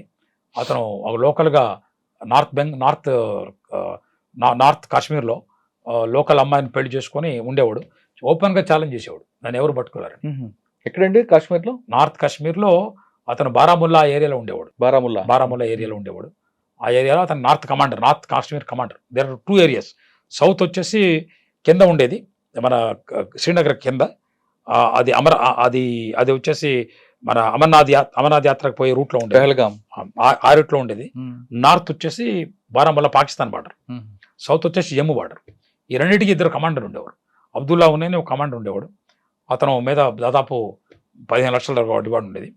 అతన్ని మేము ఛాలెంజ్ చేసి, నేను అప్పట్లో ఉండే హోమ్ సెక్రటరీ గారు ఆర్కే సింగ్ గారు, తర్వాత యూనియన్ పవర్ మినిస్టర్ అయ్యారు వారు, వారికి చెప్పడం జరిగింది నేను మీటింగ్లోనే. సార్ మేము 2 నెలల్లో న్యూట్రలైజ్ చేస్తాం సార్ అని. చేశాం న్యూట్రలైజ్ ఆపరేషన్. ఎలా దొరికారండి? అతను కొంచెం కేర్లెస్గా ఉన్నాడు. ప్రతి ఒక్క టెర్రరిస్ట్ కూడా ఏదో ఒక రోజు కేర్లెస్లో ఉంటాడు. అతని గ్యాంగ్స్టర్స్లో ఉండేవాళ్ళే. అది అంతే, నేను డీటెయిల్స్ మీకు చెప్పకూడదు, తప్పది. మనం వేసిన వ్యూహానికి 10 సార్లు ఫెయిల్ అవుతుంది సార్ వ్యూహం. 11వ కూడా ఫెయిల్ అవుతుంది అనుకోవడానికి లేదు. నాయనా పులి వచ్చాన కాన్సెప్ట్ పోలీస్ వ్యూహాల్లో పనికిరాదు సార్. పోలీస్ వ్యూహాల్లో నాయనా పులి వచ్చాని ప్రతిసారి తండ్రి రెస్పాండ్ కావాలి. నాయనా పులి వచ్చిన దాంట్లో 3వసారి తండ్రి రెస్పాన్స్ కాల. పులి వచ్చింది, కొడుకుని తీసుకొని వెళ్ళిపోయింది. పోలీసు వాళ్ళు ఎప్పుడు ఆ తండ్రి రెస్పాన్సిబిలిటీ కాదు, కొడుకుని తప్పడం కాదండి. నాయనా పులి వచ్చి అంటే ప్రతిసారి రెస్పాండ్ కావాలి, ప్రతి ఇన్ఫర్మేషన్ రెస్పాండ్ కావాలి. రాళ్ళు 10 వేస్తాను సార్, ఒక రాయి ఖచ్చితంగా తగ్గుతుంది. 10 రాళ్ళు వేస్తే 11 రాళ్ళు తగ్గింది. 10 రాళ్ళు కాదు, 100 రాళ్ళు వేసాం మేము. ఎప్పటి నుంచో 3 సంవత్సరాల నుంచి జరుగుతున్నటువంటి కఠోర పరిశ్రమ. దాంట్లో దాదాపు నాది 1.5 year సమస్య ఉంది. నాది, నేను, ఆర్మీ అండ్ జోకే పోలీస్ అందరం కలిపి చేసిన సమస్య అది. దాంట్లో మీకు ఎగ్జాంపుల్ ఎందుకు చెప్తున్నానంటే, ఆయన్ని మేము ఎలిమినేట్ చేసిన తర్వాత ఆ శవాన్ని తీసుకొస్తుంటే నేను డీజీ గారికి ఫోన్ చేశాను. కుల్దీప్ కూడా అని ఇప్పుడు ఉండేవారు. ఆయన హెలికాప్టర్తో వచ్చారు అక్కడికి. సోపూర్ వ్యక్తి ఆ పేరు, ఊరు పేరు సోపూర్ ఇన్ బారాముల్లా. ఆ సోపూర్లో జరిగింది ఎన్కౌంటర్. వస్తే వారు హెలికాప్టర్లో వచ్చి ఆ డెడ్ బాడీని అక్కడ పెట్టి మేమంతా చూపించిన తర్వాత ఆన్ స్పాట్ ఆయన మాకు 3 లక్షల రూపాయలు రివార్డ్ ఇచ్చారు. అంటే స్మగ్లింగ్ ఆపరేషన్ చేసినప్పుడు 6 లక్షలు, టెర్రరిస్టులను చంపినందుకు 3 లక్షలు. ఈ రివార్డులన్నీ ఓపెన్గా గవర్నమెంట్ ఆఫ్ ఇండియా వాళ్ళు ఇచ్చినవండి. ఎన్నో మెడల్స్ వచ్చినాయి. నా రక్తాన్ని నేను ధారపోసా ఎన్కౌంటర్లో. నాకు పరాక్రమ మెడల్ ఇచ్చారు జమ్మూ అండ్ కాశ్మీర్లో. నా జీవితంలో నేను అత్యంత బెస్ట్ పోస్టింగ్ అనేది ఏమనంటే ఐజీ ఆపరేషన్స్ కాశ్మీర్. అది అంటే 4వ B బారాముల్లా, వరాహముల్లా అంటారు దాన్ని, వరాహమూలం. 4వ B బొన్గాం, బ్యారక్పూర్, బర్ధమాన్, వరాహమూలం, 4వ B. అదండి. ఈ 4 Bలు కూడా నాకు నా పేరు నేను భారతీయ నాగరిక రక్షకగా మార్చుకునేందుకు వీలు చేసినాయి. ఆ అత్యంతమైన సేవా పదంలో ముందు పెడతాం. మీ సర్నేమ్ కూడా B. రక్తాన్ని ధారపోసాం, గవర్నమెంట్ మనకి మెడల్ ఇచ్చింది. మేము ఎన్నెన్నో రీసెర్చ్ చేసాం, అక్కడ చాలా ఇంప్రూవ్మెంట్ చేసాం. అక్కడ కేవలం టెర్రరిస్ట్ ఎలిమెంట్ చేయడం కాదండి, 600 మందికి జాబ్స్ ఇచ్చాం. దాన్ని దరఖాస్తు తనఖా తక్ అని స్కీమ్ పెట్టాం. జబ్ తక్ ఇంకొక స్లోగన్ ఇచ్చాం, అగర్ 1947 టీకి రాత AK-47కి జరుగుతుంది అయిపోయింది. అది స్లోగన్ ఇచ్చాం. ఇంకోటి కూడా చెప్పాం, जब बचाने वाले बेचने लगते हैं आचार विचार व्यभिचार हो जाती है, शासन शोषण हो जाती है, भागवत बगावत हो जाती है. ఓపెన్ గా చెప్పాం. అక్కడ కూడా చెప్పాం, militants are not enemies, they may be rivals, you need to bring them back. Bullet is not an answer to another bullet, maybe a tank is an answer to bullet. Dominate the enemy, see that he changes his mind and comes back to the national mainstream. John F Kennedy's principle, never be afraid of negotiation, but never negotiate out of fear. We are not fearful of negotiation, but we'll never negotiate out of fear. Conditions పెట్టి నువ్వు చేస్తావా చస్తావా అంటే చెప్పే కొడతాం, చెప్పుతో కొడతాం. Sir, మీరు శ్రీనగర్లో ఉన్నప్పుడు ఒక తెలుగు ఆఫీసర్ మీకు ఎదురయ్యారా, కోడే రాజేందర్ కుమార్ అని? చాలా వారు నాకు అడిషనల్ డీజీ ఆర్మ్ పోలీస్గా ఉండేవారండి. వారు ఒక ఎన్కౌంటర్లో లైవ్లో పార్టిసిపేట్ చేశారు. వారికి ఇక్కడ తొడలో బుల్లెట్ తగిలింది. అది మేము చాలా ట్రైనింగ్ ఉపయోగించుకునే వాళ్ళం. వారు ఒక వెళ్తున్నప్పుడు మిలిటెంట్స్ రైడ్ చేశారు. ఆపరేషన్ చెప్పండి ఒకసారి, ఆయన తొడలో బుల్లెట్ దిగిన ఆపరేషన్. అంటే వారు చెప్తే బాగుంటుందంటే నేను చెప్తే బాగుంటుంది, కానీ మేము తెలుసుకుంది ఏంటంటే, మనం ఎన్ని శ్రద్ధలు తీసుకున్నా సరే ఒక్కొక్కసారి జరుగుతుంటాయండి. అది ఇంటెలిజెన్స్ ఫెయిల్యూర్ అనడం చాలా తప్పది. ఒక్కసారి మనం ఎన్ని శ్రద్ధలు తీసుకున్నా కొన్ని జరుగుతుంటాయి.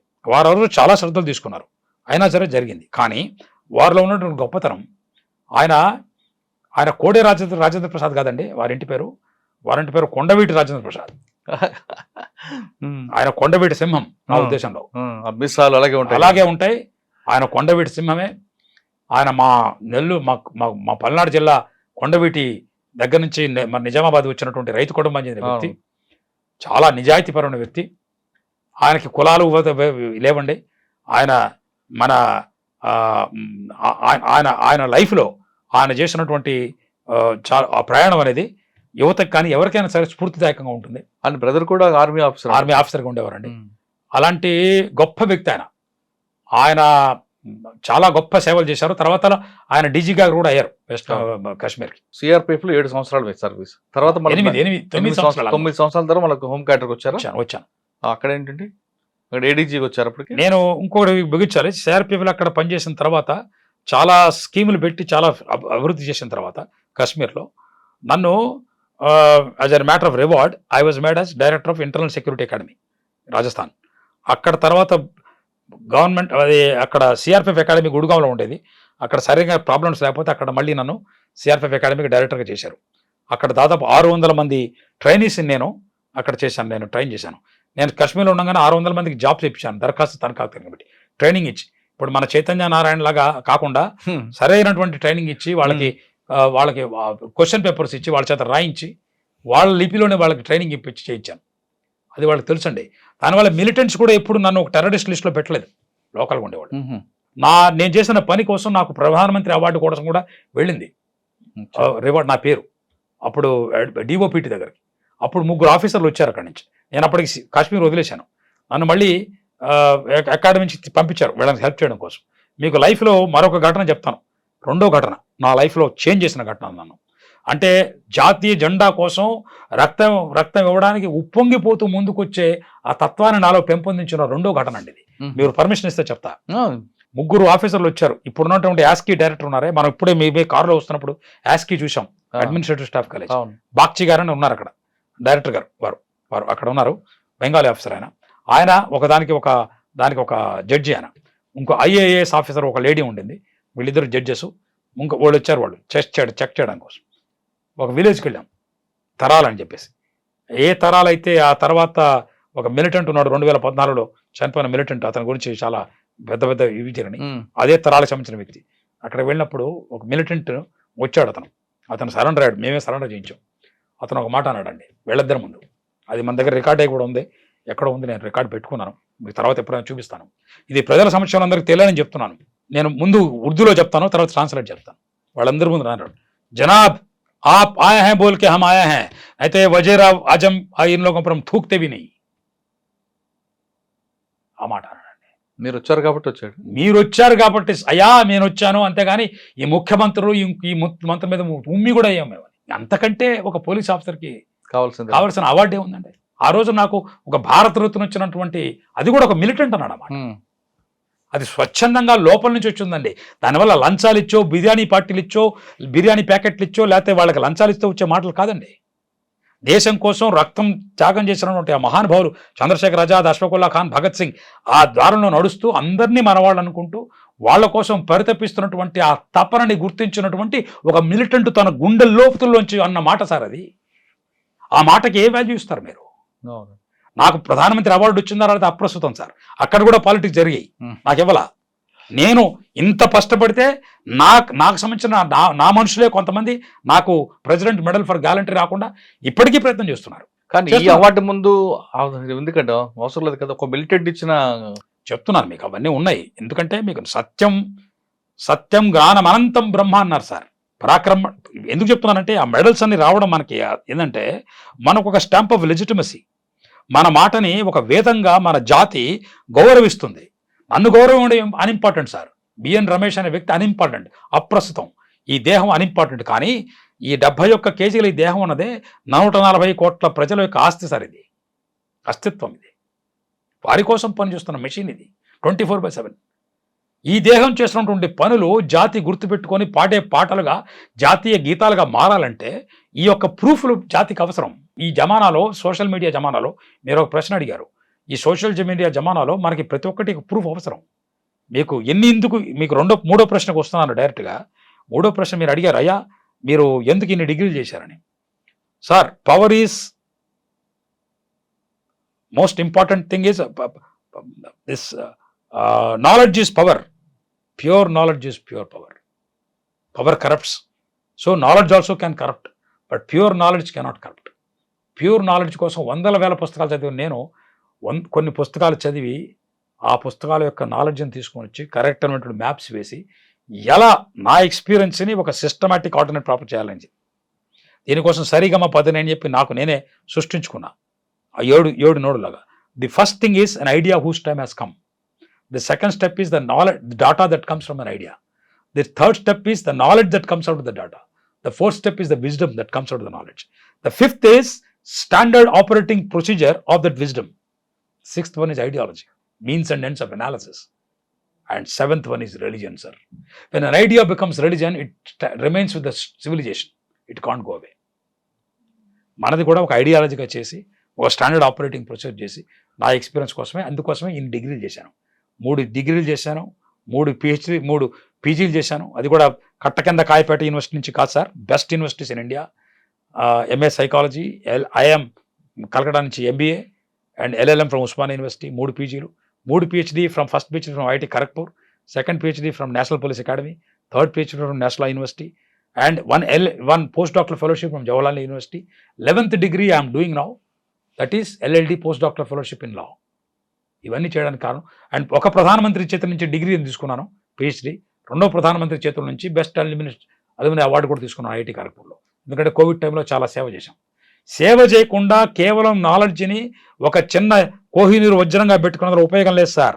కోహినీరు వజ్రం మీకు వెలుతురిస్తుంది, లేదా మీరు నమ్మిన ఒక ఫీమేల్ కిరీటం మీద ఒక మణిమాణిక్యం అవుతుంది. కానీ ఆకలితో బాధపడే ఒక అన్నార్తికి పెట్టే ఒక చద్దన్నం మూట కాలేదు సార్ అది. మీరు నాలెడ్జ్ని అదే మార్క్స్ నుంచి నేను నేర్చుకుంది. The real need is to not merely interpretation, the real need to change it. But I am not changing it, I am serving it, I am improving it. I do, addition to what Karl Marx said, the real need is not to change it, the real need is to improve it. So that today is better than yesterday, tomorrow will be better than today. And let the decision be taken not by me or my boss or party general secretary, but by the people. Yes, correct. Because when I say general secretary, I am also giving another error. High command ఎవరి high command అండి? ఎవరి కోసం command sir? నేను ప్రజని, నీ general secretary ఏం చెప్తే నాకేంటి? ప్రజలు నేను దేశంలో స్వతంత్రంగా బతుకుతూ నా స్వాతంత్ర సైనికులు చేస్తున్నటువంటి రక్త తర్పణతోటి చేసుకొచ్చినటువంటి స్వేచ్ఛగా గాలి పీలుస్తున్నటువంటి ఒక పౌరుని సార్. మీ జనరల్ సెక్రటరీ ఏం చెప్పారు, ఇంకొకరు ఏం చెప్పారు నాకేంటి? ఎవరి జనరల్ సెక్రటరీ అయినా కావచ్చు. అందరు జనరల్ సెక్రటరీకి నేను చేసే అయ్యా, అందరూ మనుషులమే. మీరు మధ్యలో హెరార్కీలు పెట్టకండి. అందరూ 5 ఫీటు 5 ఫీట్ 6 ఇంచెస్ నుంచి 6 ఫీట్ ఉన్నవాళ్ళమే సార్. ఆ దేవుడు అందరినీ అలానే సృష్టించాడు. ఈక్వాలిటీ అనేది మన థింకింగ్లో రావాలి సార్. మనం అందరం మనుషులం. మన దేశాన్ని బ్రహ్మాండంగా తీసుకెళ్దాం. ఈ జ్ఞానద్వీపం ద్వారా ప్రపంచాన్ని మారుద్దాం. నేను చేస్తున్నటువంటి నడుస్తున్నటువంటి ధర్మయజ్ఞంలో మీరందరూ రండి, మీ అందరికీ అప్పీల్ చేస్తున్నాం. సార్, వెస్ట్ బెంగాల్లో మీరు టీజీగా ఎప్పుడు రిటైర్ అయ్యారండి? 2022 జూలై 31వ తారీఖు. ఏ పోస్ట్లో అండి? డీజీపీగా? DGP police regulations and manual అని. ఎక్కడ కూడా ప్రక్షాళన చేసి వచ్చారా? మీకు సరైనటువంటి చెప్పాలంటే నేను ఎప్పుడు అబద్ధం చెప్పలేను కాబట్టి ఆ పోస్టింగ్ అనేది నాకు ఒక అరణ్యవాసం లాంటిది. దాన్ని నేను రాముడి అరణ్యవాసం, పాండవుల అజ్ఞాతవాసంగా మార్చుకొని ఆ టైంలో నన్ను నేను ఆవిష్కరించుకున్నా. ఒక 100 మ్యారథాన్లు పరిగెత్తా. ఆ పోస్టింగ్ నాకు ఇవ్వడానికి కారణం, ఇన్ని చేసిన నేను కూడా ఆ పోస్ట్లో పెట్టి నన్ను ప్రొవోక్ చేసి నా ద్వారా ప్రెస్ కాన్ఫరెన్స్లు ఇప్పించి నేనేదో తప్పు చేస్తే నన్ను మళ్ళీ సస్పెండ్ చేసి పైశాచిక ఆనందం పొందుదాం అనుకున్నటువంటి నికృష్టపు IPS ఆఫీసర్ల యొక్క ఆ ఆశల మీద నేను చల్లిన చల్ల నీళ్ళకి ఒక కారణం. నేను వాళ్ళకి చెప్పా, ఎంత ఎత్తుకు ఎదుగుతానంటే నన్ను చూడ్డానికి నువ్వు తలెత్తితే నీ వెన్నెముక ఉండి మోగి నీకు ఒక స్పాండిలైటిస్ రావాలన్న తీవ్రమైన కోరికతో ముందుకెడుతున్నా. నీ ఆపగలిగితే ఆపు ఈ ప్రయాణాన్ని అని నాకు నేను చేసి ఛాలెంజ్ ఉవ్వెత్తున తొలంగానే నిర్ణయం చేసుకున్న ప్రయాణం. ఎందుకంటే చెప్తున్నా మరొకటి, నేను రిజైన్ చేయలా. ఎందుకంటే ఈ 5 పైసల పొలిటికల్ నేతలు, ఈ మాఫియాలు, ఈ డాక్టర్ని హత్య చేసే ఈ గవర్నమెంట్ సర్కారు నాకు ఇవ్వలేదండి ఈ జాబు. నేను స్వశక్తితోటి నా పరీక్ష నా మేధాశక్తితో సంపాదించుకున్నా. నన్ను తీసేసే శక్తి నీకెక్కడ ఉంది? సంవిధానానికి ఉంది. అందుకే నాకు మెమో ఇవ్వడానికి కానీ, నాలో తప్పు చూపించడానికి కానీ ఈ భారతదేశ చరిత్రలో ఇంత మటుకు ఎవరికి దమ్ములు లేవు, ఇంక ముందు కూడా ఉండవని మీ ముందు, మీ కెమెరా ముందు అందరికీ చెప్తున్నా. అంటే కావాలని మిమ్మల్ని ఇబ్బంది పెట్టి ఏదో రకంగా తప్పు చేయించాలి. దానికోసం కాకపోతే ఇంకెందుకండి, ఇంకేముంటుంది అంటే ఆ డిపార్ట్మెంట్ ఏముంటుందని తప్పు చేయడం? డిపార్ట్మెంట్ అసలు ఎక్కడుందండి సార్? డిపార్ట్మెంట్ ఉంటే ఈ పరిస్థితి వస్తుందా బెంగాల్లో ఈ రోజున? సార్, బెంగాల్లో ఇటీవల కాలం వస్తున్న వార్తలన్నిటికీ, జరుగుతున్న పరిణామాలకి మీరు ప్రత్యక్ష సాక్షి కాబట్టి వింటున్న వార్తలు నిజం అనుకోవచ్చా? అంటే ఏకపక్ష రూలింగ్ అవుతుందంటారు అక్కడ? యథారాజ తథా ప్రజ, యథా ప్రజ తథా రాజ. పంజాబ్లో ఉన్నటువంటి సమస్యకి పంజాబీ ప్రజలు ఎలా స్పందించి తమ ప్రక్షాళన చేసుకున్నారో అదే రకంగా బెంగాలీ ప్రజలు కూడా తమ సమస్యలకి సమాధానం కోసం తీవ్రమైన ప్రయత్నం చేస్తున్నారని మాత్రమే చెప్పగలను నేను. అది కఠోర సత్యం కాదు. ఒక మహిళ ఉంటే ఆ విధంగా ప్రవర్తించడానికి వ్యక్తులు అనవసరం అండి, వ్యక్తి యొక్క వ్యక్తిత్వం కూడా అనవసరం.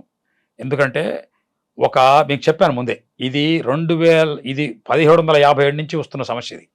ఇది ఈ రోజు వచ్చిన సమస్య కాదు. ఇందుకు ఒక వ్యక్తిని తీసేసి పెడితే మరొక వ్యక్తి వస్తాడే. బెంగాల్లో ఇంకొక ప్రవాదం ఉండదు. ప్రవాదం అంటే సామెత, జోబీ లంకా జాయ్ ఓ రావణ హాయ్. లంకలో ఎవడు కూర్చున్నా వాడు రావణుడు అవుతాడు. లంకని మనం లంకని కాదు, లంకనే మార్చాలి మనం, లంకను అయోధ్యగా మార్చాలి మనం. అది మన ఉద్దేశం. అప్పుడు రాముడు వస్తాడు అక్కడికి. అంటే దాని అర్థం మనం సిస్టమ్స్ని మార్చాలి. ఒక వ్యక్తిని మార్చడం వల్ల మనకు వచ్చేది ఏం లేదండి, సిస్టమ్ని మార్చాలి. ప్రజలు దానికోసం స్పందిస్తున్నారు. I'm very happy today that people are very very vigilant.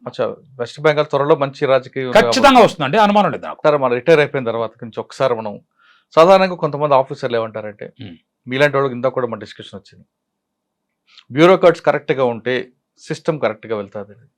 IPS అవనండి, IAS అవనండి, అది వాస్తవం అంటారా? 100% వాస్తవం సార్. కారణం చెప్తున్నా, without file there is life in every file. FILE అనే దాంట్లో LIFE ఉంది సార్.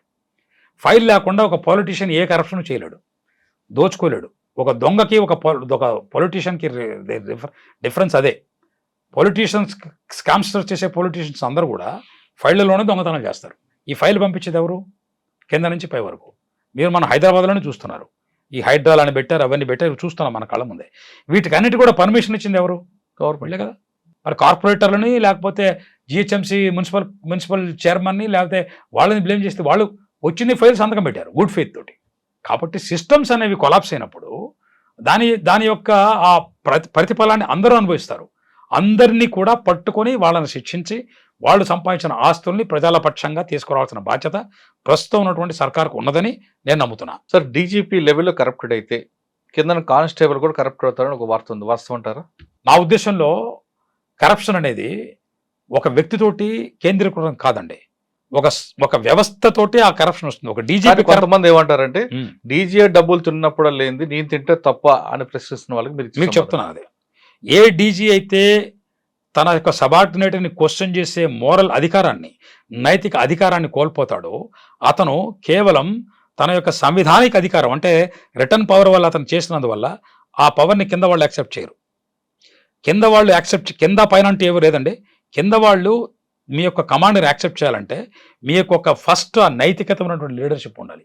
ప్రపంచ యుద్ధాలు కానీ లేదా ఏ యుద్ధం కానీ నాయకుడు నీతివంతంగా ఉంటేనే అప్పుడు జరుగుతుంది. అందుకనే మన ఠాగూర్ అనే సినిమాలో ఒక పెద్ద డైలాగ్ ఉంది, నాకు చాలా బాగా నచ్చిన డైలాగ్ అది. ప్రకాష్ రాజ్ అంటాడు ఆ మాట, ఆ క్యారెక్టర్ హోంగార్డ్, అది కూడా పోలీస్ హోంగార్డ్.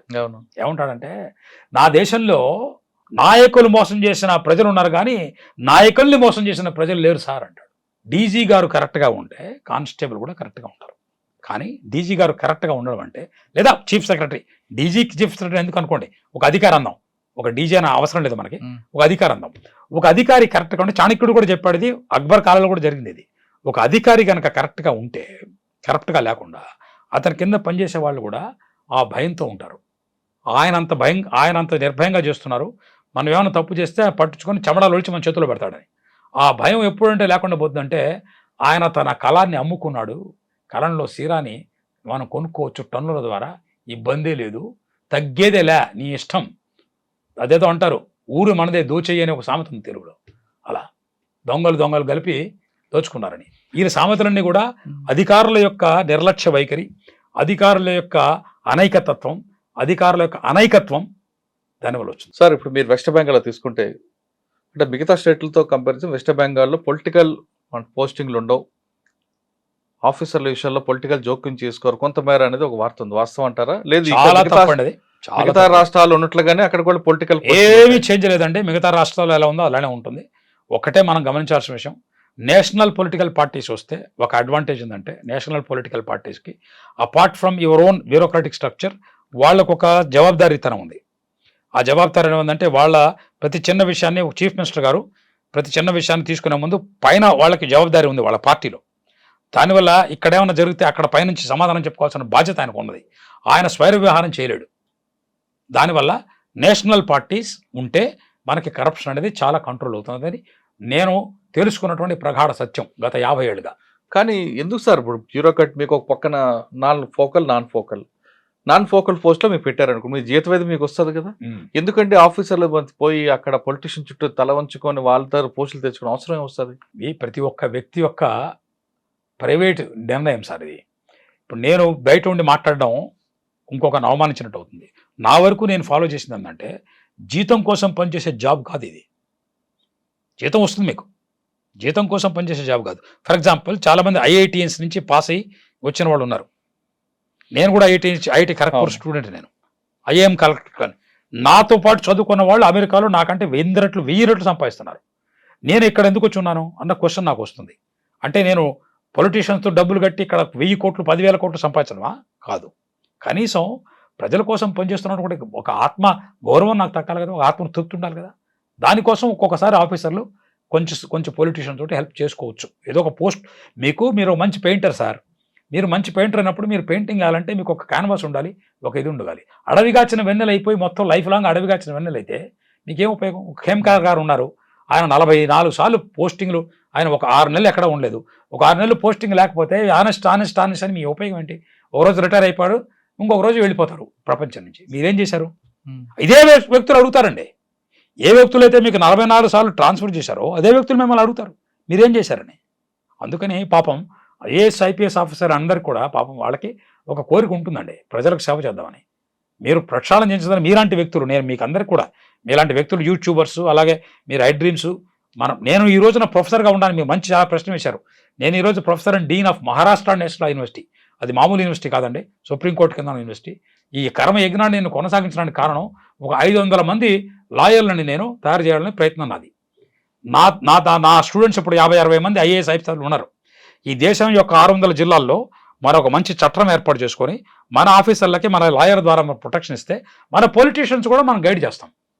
ఏ పొలిటీషియన్ కూడా ఇదిగా ఉండాలని అనుకోరండి, వాళ్ళు కూడా సేవ చేయాలని వస్తారు పాపం. నాకు ఇప్పుడు మీరు అడిగితే ఒక కార్పొరేటర్ కావాలంటే నేను 10 సార్లు ఆలోచిస్తాను. చాలా కష్టం సార్ కార్పొరేట్ కావడం, వాళ్ళకి మీద చాలా సింపతి ఉంది నాకు. అందుకని మనం అందరం కలిపి ఒక మంచి సంస్థను పెడదాం. ఇప్పుడు మనం ఒకళ్ళొకళ్ళు నమ్ముకోకుండా నమ్మనందువల్ల మనకు అందరూ ఒకళ్ళు అంటే భయం వల్ల కరప్షన్ వస్తున్నది. ఈ 500 మంది లాయర్ల ద్వారా నేను నన్ను నమ్ముకున్న నా ఆఫీసర్లకి చంద్రశేఖర్ ఆజాద్ ఫౌండేషన్ ద్వారా నేను వాళ్ళకు ఒక ప్రొటెక్షన్ చక్రాన్ని ఇస్తాను, ఒక సుదర్శన చక్రాన్ని. నా ఆఫీసర్లను టచ్ చేస్తే ఒక బెంగాల్ కాదు, బీహార్లో ట్రక్కులు వెనక రాస్తారు ఒక స్లోగన్, మళ్ళీ మీరు పర్మిషన్ చెప్తాను. దేఖో మగర్ ప్యార్ సే ఖర్చా హై, దేఖో మగర్ ప్యార్ సే ఖర్చా హై అని లారీ వెనక రాస్తారు. అంటే నన్ను బాగా చూడు, ఆనందంగా చూడు, కానీ నన్ను డాష్ కొట్టావా నీకు చాలా ఖర్చు ఉంటుందని. బాగా దూరం నుంచి చూడు. మన పవన్ కళ్యాణ్ గారు కూడా అంటారు, రే సింహం పుల్లో బోనుందని చెప్పేసి సెల్ఫీ తీసుకుందని పోయామనుకో చాలా కష్టం అవుతుంది. ఆ డైలాగ్ లాంటిది ఇది కూడా. కాబట్టి చేడకాని చేయొద్దు. మనం అందరం కలిపి ఉందాం. ఈ 500 మందితోటి మనం ప్రొటెక్ట్ చేసుకుందాం. మనకు సంబంధించిన ఆఫీసర్లని 600 జిల్లా కలెక్టర్లు, ఎస్పీలు కరెక్ట్గా ఉండి 29 రాష్ట్రాల చీఫ్ సెక్రటరీ, డీజీలు అంటే 650 + 29 అంటే 700 మంది కరెక్ట్గా ఉంటే, ఐఏఎస్ ఐపీఎస్ ఆఫీసర్లు కరెక్ట్గా ఉంటే ఈ దేశంలో అవినీతి ఎక్కడ ఉండదు సార్? ఉండదు. మనం ఉండాలి. మరి 700 మందిని తయారు చేసుకోవాలి 140 కోట్లలో. అది ఉద్దేశం అదేనా? చంద్రశేఖర్ ఆజాద్ అదే. ఆయన మహాత్ముడు, ఆయన 25 ఏళ్ల క్రితం త్యాగం చేసి వెళ్ళిపోయాడు. ఆయన ఎందుకు వెళ్ళిపోయాడు? ఆయన రక్తానికి విరువాల్సిన బాధ్యత మనకు ఉందా లేదా? దానికోసం సార్ ఏదో సభలు సమావేశాలు పెట్టి సత్యాగ్రహాలు చేసి ఆ తర్వాత అక్కడికి పోయి అక్కడెక్కడ పెద్ద పెద్ద ఇండస్ట్రియలిస్ట్ గెస్ట్ హౌస్లో ఉండి స్పీచ్లు ఇచ్చిన మహానుభావులు చాలా మంది ఉన్నారు సార్. కానీ అసలైన త్యాగం చేసింది వీళ్ళు పాపం. అందుకే ఇంకొక స్లోగన్ ఉంది, మీరు పర్మిషన్ ఇచ్చినా ఇవ్వకపోయినా చెప్పి తీరతా. అదేంటంటే ABC for ABC through ABC. అంటే if you want to create America, Bharat and China, Bharat more than America and China, you have to have institutions of ABC, Indian institute of management of Ahmedabad, Bengaluru and Calcutta, and you have to the persons to run them called ABC, Ashfaqullah Khan, Bhagat Singh, and the one and only Chandrasekhar Azad. ABC అనే ముగ్గురు యువకులు, ABC అనే 3 institution ద్వారా పనిచేస్తే మీ భారత్ అనేది అమెరికాని, చైనాను కూడా dominate చేసి న్యూమరో భారత్ 2047 అని ప్రగాఢంగా నమ్మిన వ్యక్తిని. దానికోసమే నేను ఈ రోజున కర్మయజ్ఞాన్ని ఒక యోగిగా, ఒక యోధుడిగా నేను ముందుకెళ్తున్నాను. మీతో చూసే నా ప్రేక్షకులందరికీ కూడా నేను ఒక నమస్కారం చేస్తున్నా. మీరందరూ నాతో పాటు ప్రయత్నించండి. అందరం కలిపి మన భారతదేశాన్ని బ్రహ్మాండంగా తయారు చేసుకుందాం. మన మంచి పొలిటీషియన్ తయారు చేసుకుందాం, మంచి ఐఏఎస్ ఆఫీసర్లు చేసుకుందాం, మంచి ప్రైవేట్ సెక్యూరిటీ గార్డ్స్ని చేసుకుందాం, మంచి కానిస్టేబుల్స్ని, మంచి బీడీఓల్ని, ఎస్డీఓల్ని చేసుకుందాం. సార్ ఫైనల్గా ఇంకొక ఉందండి, మీరు సనాతన ధర్మాన్ని గురించి మాట్లాడుతున్నారు.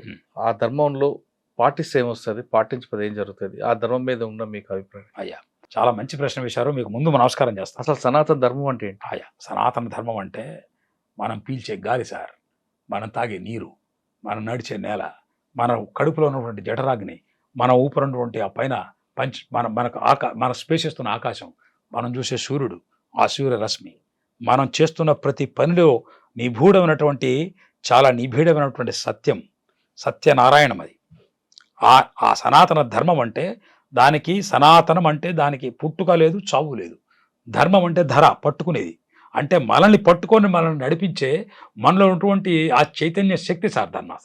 దానికి కులాలు లేవు, మతాలు లేవు, దానికి ఐడియాలజీలు లేవు. ఆ ధర్మానికి, ఆ ధర్మం అంటే నీతి, న్యాయం అన్నీ కలిపినట్టు సమాగమైనటువంటి సామస్తిక చారిత్రక స్ఫూర్తి అది. దాంట్లో నడిచినప్పుడు మనం ప్రతిరోజు మనం యోగా చేస్తాం, ప్రతిరోజు మనం నడుస్తాం, ప్రతిరోజు అందుకే నేను ప్రతిరోజు ఆల్మోస్ట్ 10 కిలోమీటర్లు పరిగెడతాను. ఈ వాచ్ కూడా చూడొచ్చు మీరు, ఈ వాచ్లో మెజర్ చేసుకుంటాను. ప్రతిరోజు 10 కిలోమీటర్లు పరిగెత్తి నాలో ఉండే ఆ చెమటతోటి, నాలో ఉండే ఆ శివుణ్ణి నేను అభిషేకం చేసుకుంటా. ఆ శివుణ్ణి బయట నుంచి ఆయన ఇచ్చిన నీటితో ఆయన అభిషేకం చేసుకోవడం కంటే కూడా ఇది సనాతన ధర్మం. రెండోది, అనవసరంగా మనకి హామీ చేయని చీమను కూడా మనం ఎందుకు చంపుదాం? చీమని క్రియేట్ చేసే శక్తి నీకు లేదు. ఒక చీమని మనకున్న సైంటిఫిక్ చీమను క్రియేట్ చేయగలమా? ఒక చిన్న చీమను సార్, అది ప్రొటెస్ట్ చేయలేదు. చీమని చంపే వాడిని మీరు గనక బాల్యంలో కొట్టకపోతే వాడు పెద్ద దావుద్ ఇబ్రహీం అవుతాడు, మనుషుల్ని చంపేస్తాడు. అలాంటి ఐడియాలజీస్ని, ఈ ధర్మాన్ని నమ్మొద్దు, వీళ్ళందరూ కూడా మన ధర్మానికి వ్యతిరేకులు, వీళ్ళని చంపుదాం, వీళ్ళని జిహాద్ చేద్దాం అనే శక్తులను కూడా ఖండించాల్సిన అవసరం ఉంది చిన్నప్పటి నుంచే, 2 సంవత్సరాల నుంచే. ఇది సనాతన ధర్మం. మూడో వ్యక్తిత్వం చెప్తున్నాను సార్. సనాతన ధర్మం అంటే justice sir, corporate justice, transformative corporate justice. అందరం ఒక్కటే అన్నది ప్రగాఢ సత్యం. అది ఎవరు ఎక్కువ కాదు, ఎవరు తక్కువ కాదు, అందరం ఒకటే అని అందరం కలిపి వెళ్ళడం, అందరికీ సంబంధించింది అది. అది 4వ సత్యం కూడా చెప్తున్నాను సార్. ఒకడికి అందరం, అందరిలో ఒకడం, ఒకళ్ళలో అందరం. అహం బ్రహ్మస్మి అంటే నాలో బ్రహ్మ ఉన్నాడు. సత్యం జ్ఞానం అనంతం బ్రహ్మ అంటే అహం బ్రహ్మస్మి, నేనే సత్యం, నేనే జ్ఞానం, నేనే అనంతం. మీరు క్రిస్టియన్లో కూడా చూడండి, దాన్ని కూడా వస్తారు, నేనే సత్యమును, నేనే జీవమును అని క్రైస్ట్లో ఆచార్యులు. అంతే ఏంటి, క్రిస్టియానిటీ కానీ, ఇస్లాం కానీ, ఇంకొకటి కానీ అందరూ చెప్పింది ఒకటే. ఆ ఒక్కదాన్ని పట్టుకోకుండా మనలో మనం కొట్టుకోవడం ఉన్నదే అది అసలైనటువంటి గొడ్డలి పెట్టు సనాతన ధర్మానికి. నేను నమ్మింది ఏంటంటే, నేను ఆది శంకరాచార్యుడికి పరమ భక్తుండండి. నేను చంద్రశేఖరాచార్య లాగానే నేను 2 ఫోటోలు పెట్టుకుంటాను. ఆ 2 ఫోటోల మధ్య సమన్వయం చేసుకుంటూ వెళ్తాను నేను. मेरे शंकराचार्य ने वेदों को अस्त्र बनाया, मेरा चंद्रशेखर ने अस्त्रों को वेद बनाया, मैं दोनों को साथ लेके चलता हूँ. అంటే శాస్త్రం శస్త్రం, ఆస్థ అస్త్రం రెండు కలిపి సనాతన ధర్మం అన్నటువంటి పురాతన మనకు ఎప్పటి నుంచో వస్తూ అన్నీ బాగున్నది. మనం వెజిటేరియన్ ఫుడ్ తింటాం, మనం స్వచ్ఛమైన గాలి పీలుస్తాం, కొబ్బరి నీళ్ళు తాగుతాం. కొబ్బరి నీళ్ళలో ఆ పవిత్రత ఎక్కడి నుంచి వచ్చింది సార్? కొబ్బరికాయని ఎందుకు కొడతాం, దానిమ్మకాయని ఎందుకు కొడతాం మనం? ఆ పవిత్రత ఎక్కడి నుంచి వచ్చిందంటే భూమి లోపల నుంచి వచ్చి పైకి వెళ్ళి పైనుంచి కింద పడిందే. ఆ పచ్చగా ఉంటుంది, దాన్ని తీసేసి ఎర్రగా ఉన్నది కొట్టి దానికి 3 ముక్కలు ఉంటాయి, మన 3 బ్రహ్మరంధ్రాలాగా కొట్టి ఆ దేవుడికి నీళ్ళిచ్చి మనమే తాగుతున్నాం. నైవేద్యం మనమే పెడతాం. నైవేద్యం సరిగ్గా పెట్టని వ్యక్తికి ప్రసాదం తినే అర్హత లేదండి. సరైనటువంటి కర్మనిష్ఠుడుగా లేకిన వ్యక్తికి ఆ సమాజంలో జీవించే అర్హత లేదు. దానికోసం సనాతన ధర్మం అనేది నాకు నేర్పినటువంటి పాఠాల్లో ముఖ్యమైన పాఠం. నాకు నేను పర్ఫెక్ట్గా ఉంటా, మిగతా వాళ్ళ గురించి నేను క్రిటిసైజ్ చేయను, అందరికీ చేతనంత సహాయం చేస్తా, ఎవరు నన్ను దూషించినా కూడా నేను పట్టించుకోను, నా మార్గంలో నేను వెళ్తా, అందరినీ కలుపుకుంటూ వెళ్తా. ఇది నాకు నేర్పింది. సార్ మీరు కర్మ సిద్ధాంతం నమ్ముతారా? ఖచ్చితంగా నమ్ముతానండి. మీకు గతంలో ఇప్పుడు ఎదురైన కొంతమంది శత్రువులు చెప్పారు మీరు, అంటే మీకు పోస్ట్ రాకుండా అది గతంలో వెంటాడుతుంది అనుకోవచ్చా? ఎవరు శత్రువులు కాదు సార్. మనలో సార్ ఉన్నటువంటి శత్రువులు కాదు, మనలో ఉన్నటువంటి లోపాలే. ఇప్పుడు నవగ్రహాలు అన్నాం మనం. ఆ గ్రహాలు అంటే ఏంటి? మనలో ఉన్నటువంటి ఒక ఒక రకమైనటువంటి అవి మనలో ఉన్నటువంటి లోపాలు మంచితనాలన్నీ కలిపితే. సూర్యుడు ఒక రకం అంటాం, శని ఇంకో రకం అంటాం, అలానే రాహుకేతు అంటాం, ఇవన్నీ గ్రహణాలు అంటాం. అయ్యా, నిగ్రహం లేకపోతే విగ్రహం కాలేరు సార్. ఇది నాకు నేను నార్చుకున్న సూత్రం. నిగ్రహం లేకపోతే విగ్రహం కాలేరు సార్. విగ్రహం లేకపోతే గ్రహణం పడుతుంది సార్ మీకు. నిగ్రహం లేకపోతే మన విగ్రహాన్ని పూజించడానికి కారణం నిగ్రహం ఉన్నటువంటి విగ్రహాలు అవుతున్నాం మనం దానికోసం అని చెప్పేసి. కాబట్టి నాకెవరు శత్రువులు నేను అనుకోవట్లేదు. అది వాళ్ళకు వదిలేశాను. వాళ్ళు నన్ను శత్రువులు అనుకోవడం వాళ్ళ విఘ్నత. నేను ఎవరిని శత్రువులు అనుకోలేదు. కర్మ సిద్ధాంతం ఎందుకంటే నమ్ముతానంటే y=fx. ఇది ఫస్ట్ ఆల్జీబ్రాలో, అలానే క్యాలిక్యులస్లో నేను నేర్చుకున్నాను ఇంటర్మీడియట్లో 10th క్లాస్లో. y=fx అంటే y అంటే మీ రిజల్ట్, f అంటే మీరు చేసే ఫంక్షన్, మీరు చేసేది, x అంటే మీ ఇన్పుట్. మీ X to Y is related by F. మీరు చేసే పని వల్ల మీకు రిజల్ట్ వస్తుంది, ఖచ్చితంగా వస్తుంది. అది ఆయన ఇస్తాడు, అది నేచర్ ఇస్తుంది. మీరు దాని గురించి ఎక్స్ అయిన మీరు వై గురించి వెక్స్ అవ్వాల్సిన పని లేదండి. వై వస్తుంది మీకు. ఓకే, దాని గురించి మీరు ఎఫ్ని మర్చిపోవద్దు. F is your function. So ఆ కర్మని మీరు సరిగ్గా చేసుకుంటూ వెళ్ళండి. ఎక్స్ మీరు పుట్టారు, మీరు ఫలానా కులంలో పుట్టారు, ఫలానా మతంలో పుట్టారు, ఫలానా ప్లేస్లో పుట్టారు. ఎఫ్ని మీరు సరిగ్గా చేయండి, వై ఖచ్చితంగా వస్తుంది. ఇదే కర్మ సిద్ధాంతం. సార్ కర్మ సిద్ధాంతం గురించి చెప్పారు. వై గురించి ఎందుకు నువ్వెందుకు వెక్స్ అవుతా అన్నారు. కరెక్ట్. ఒక మనిషి పుట్టిన తర్వాత ఆయన గత జన్మలో కొంత తీసుకొస్తాడు. ఇక్కడ మళ్ళీ పాపాలు పుణ్యాలు చేస్తాడు, అవి కలుపుకుంటాడు, మళ్ళీ అతను మరణిస్తాడు, తర్వాత మరో జన్మ వస్తుంది. ఈ సర్కిల్ నుంచి అలాగ రావడం అంటే ఒక్కొక్క జన్మలో తిరుగుతూనే ఉంటాడు. ఈ సర్కిల్ నుంచి మనిషి పూర్తిగా బయటపడాలంటే ఏం చేయాలి? మానవుని ప్రశ్న వేశారు. ఇది మౌలిక సమస్య. వేదాలకి, ఉపనిషత్తులకి, బ్రాహ్మణాలకి, అరణ్యాలకి మీరు చేసే సమస్య. దీన్నే మన అష్టావక్ర గీతలో కానీ, ఉద్ధవ గీతలో కానీ చాలా నీట్గా అడ్రస్ చేశారు. సో వాటి గురించి నేను చెప్పను, అంత విఘ్నత నాకు లేదు. నేను సామవేదం షణ్ముఖ శర్మ గారి ఏకలవ్య శిష్యుణ్ణి. వారికి నమస్కారాలు చేసుకుంటూ, చాణగంటి గారికి, గరికపాటి వారికి అందరికీ నమస్కారాలు చేసుకుంటూ, మన అలాగే అరవిందరావు గారికి, వారందరికీ చేసుకుంటూ ఒక చిన్న విషయం చెప్తాను మీకు. అంటే మనిషి సర్కిల్ నుంచి బయటపడాలి. ఒకటే విషయం, మళ్ళీ జన్మ మరణం ఏ ఉండకూడదు. చెప్తాను సార్. నిర్వాణ శతకం అనే జగద్గురుడు రాశారు ఒకటి. దాంట్లో నిద్ర సమాధి స్థితి అంటారండి. నేను నడిచే నడక నీకు చేసే ప్రదక్షిణం, నేను పీల్చే గాలి నీకు ఇచ్చే ధూపం, నేను తినే తిండి నీకు ఇచ్చే నైవేద్యం, నేను నిద్రపోతే అది నా సమాధి. అయ్యా, ప్రతిరోజు సస్తున్నాం, రాత్రికి ప్రతిరోజు పుడుతున్నాం. ఇదే పునర్జన్మ అంటే. రాత్రి పడుకునే మనం పొద్దున లేస్తామో లేదో తెలియదు. అన్నమాచార్య కీర్తనలో అది చాలా స్పష్టంగా రాస్తారు ఆయన. ఆ ఒక కీర్తనలో నేను ఇన్ని అనుకుంటున్నా, నేను రేపు పొద్దున లేస్తారో నాకు తెలియదు. మనం ఎంతమంది చూస్తున్నాం, సడన్గా పోతారు. మన నారాయణ గారు ఉన్నారు ముఖ్యంగా మన నారాయణ వారి సన్ పాపం ఇదే ఇక్కడ వెళ్ళిపోయారు కదా. మనం వేటికి ఏం చెప్తాం, మనం ఏం ఎక్స్ప్లెనేషన్ ఇస్తాం చెప్పండి. చిత్ర ఉన్నారు సింగర్, ఎంత మంచి ఆవిడ, ఎంత సావరంగా కలుస్తారు పాపం. ఆవిడ కూతురు స్విమ్మింగ్ పూల్లో పడి ఏదో అయిందంటే విన్నా నేను. ఇలాంటి వాటికి మనం ఏం ఎక్స్ప్లెనేషన్ ఇవ్వలేం సార్. ఇలా జరిగిపోతుంటాయి కొన్ని, మన చేతులు లేవు అవి. కాబట్టి నేను చెప్పేది అంటే, మన పునర్జన్మ అనేది ఎక్కడో లేదు సార్. పునర్జన్మ ఉందా లేదా, నిన్నటిదే పునర్జన్మ, నిన్నటిదే పాత జన్మ, ఈరోజు నడుస్తున్న జన్మ, రేపటిది కొత్త జన్మ. ఈ రోజుకి రేపటికి మనం ఇప్పుడు చేస్తున్న పని అనుసంధానం.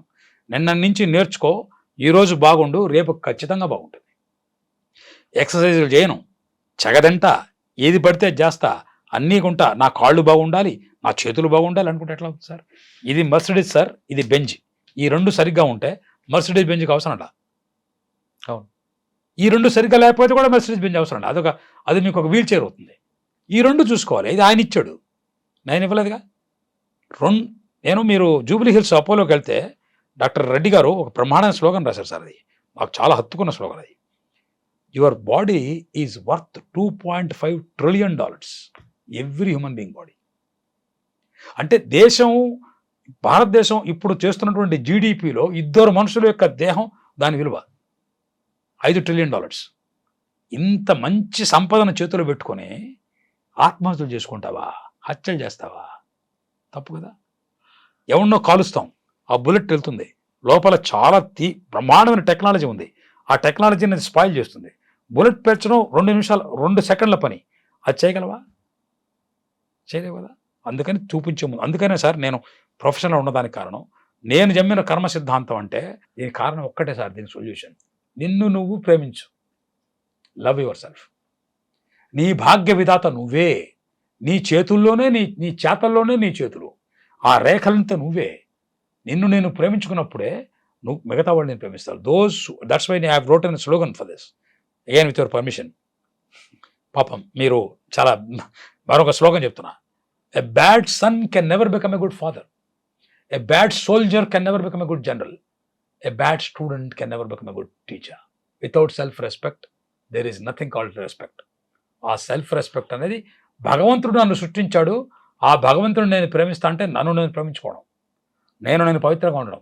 ఈ జన్మ మరణ చక్రం నుంచి, జీవిత చక్రం నుంచి బయటపడాలంటే ఆ ఆత్మస్థైర్యంతో, ఆత్మ సన్మానంతో అడుగు ముందుకు వేయడం, అదొక్కటే. ఈరోజు పర్ఫెక్ట్గా ఉంటా, రేపు పర్ఫెక్ట్గా ఉంటా, ఎల్లుండి పర్ఫెక్ట్గా ఉంటా, వెళ్ళిపోయేది వరకు పర్ఫెక్ట్గా ఉంటా.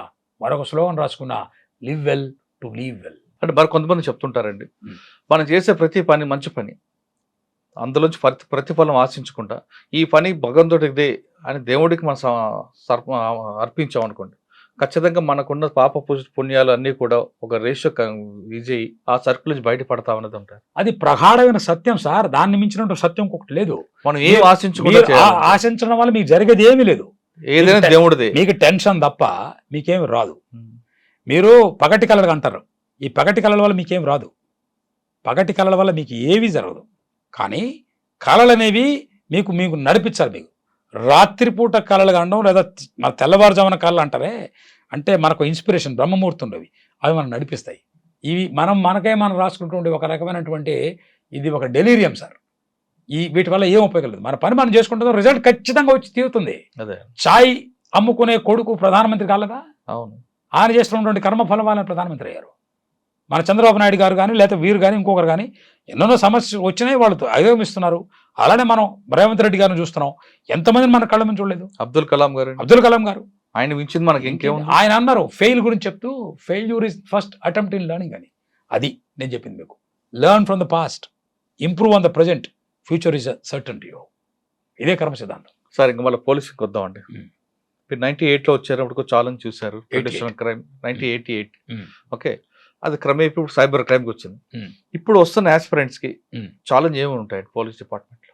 Artificial intelligence, cyber crime and blackmail, social media exposure, and above all tremendous amount of worklessness and worthlessness. మీరు చూస్తే ఒకప్పుడు మా రోజుల్లో మేము లాండ్రీకి వెళ్ళినప్పుడు మాకు సెల్ ఫోన్స్ ఉండేవి కాదు, మేము కేవలం లాండ్రీ చేసేవాళ్ళం, లాఠీలు జులిపించేవాళ్ళం. ఒక చేత్తో ఫోను, ఇంకొక చేత్తో లాఠీ ఉంటే లాఠీ పనిచేయదండి, ఫోనే. ప్రతి క్షణం భయంగా బతుకుతున్నారు. మనం 10 మంది చూస్తున్నారు, 10 మంది చేస్తున్నారు, మనం లాఠీ చార్జ్ చేస్తే ఏమవుతుందో, ఇప్పుడు చేయకపోతే ఏమవుతుందో, ఈ క్షణం భయ బతుకు వల్ల అది పైన ఎస్డిపిఓ నుంచో డీసీపీ నుంచి వస్తే కింద కానిస్టేబుల్కు రిఫ్లెక్ట్ అవుతుంది. దానివల్ల రాత్రిపూట తెగతాగి డ్రైవింగ్ చేసే వ్యక్తులను కూడా మీరు అది చేసుకోలేకపోతున్నారు, ఈయన ఎవడు కొడుకు అని. మనం చేయాల్సిన పని ఏంటంటే సార్, బాడీ కెమెరాలు పెట్టుకున్నామే, ఇవన్నీ మనం చేయాల్సిన పని ఏంటంటే అలాంటి వ్యక్తుల యొక్క ఆత్మస్థైర్యాన్ని పెంచడం, మీకు మేము ఉన్నామని చెప్పడం. సమాజకం ఎప్పుడైతే సివిల్ సొసైటీ బాగా పనిచేస్తుందో అప్పుడే వాళ్ళు సరిగ్గా చేయగలరు. సార్, పోలీస్ డిపార్ట్మెంట్కు రాబోతున్న ఆస్పిరెంట్స్కి మీరు ఇచ్చే మెసేజ్ ఏంటి? మీ ఆరోగ్యాన్ని మీరు గొప్ప AK-47గా మలుచుకోండి. మీరే AK-47, మిమ్మల్ని మించిన AK-47 లేదు. మీరు AK-47గా ఉంటే 1947 బాగా ఉంటుంది. And last but not least, ఎవ్వరికి తలగొద్దు, తగ్గేదేలా అన్నతో ముందుకు వెళ్ళండి. మీ ఎడ్యుకేషన్ని మీరు ఎప్పుడు మర్చిపోవద్దు. మీకు వచ్చిన జాబ్ అనేది మీరు సేవ చేయడానికి ఆ భగవంతుడు ఇచ్చినటువంటి ఒక వరం. ఆ భగవంతుడిని రక్షించండి. యూనిఫామ్ అనేది మీరు పెట్టుకున్నటువంటి విభూది, మీరు పెట్టుకున్న తిరుమంత్రం, దాన్ని ఎప్పుడు అమ్మకండి, దాన్ని నమ్మండి, దాన్ని నమ్ముకోండి. ప్రజలకు సేవ చేయాలంటే the best platform police department అంటున్నారు డాక్టర్ బిఎన్ రమేష్ గారు. కానీ వచ్చిన వెంటనే డబ్బుల కోసం కాకుండా నీతి నిజాయితీగా నిబద్ధతగా పనిచేస్తే ఖచ్చితంగా మీరు భావి తరాలకి ఒక మంచి రోల్ మోడల్ ఆఫీసర్గా ఉండిపోతారు. మీ స్టోరీ ప్రజలు కూడా తెలుసుకుంటారంటూ చెప్తున్నారు. అంతేగాని రాగానే డబ్బుల కోసం తలంచితే మాత్రం చరిత్ర మీకు ఎప్పుడు మర్చిపోదంటూ చెప్తున్నారు. ఇది బిఎన్ రమేష్ గారితో ఇస్లో జంటీరు. వచ్చే వారం మరో గెస్ట్తో మళ్ళీ కలుద్దాం. అంతవరకు నమస్తే. Thank you sir. Thank you నమస్కారం. Very much. అందరికీ నమస్కారం.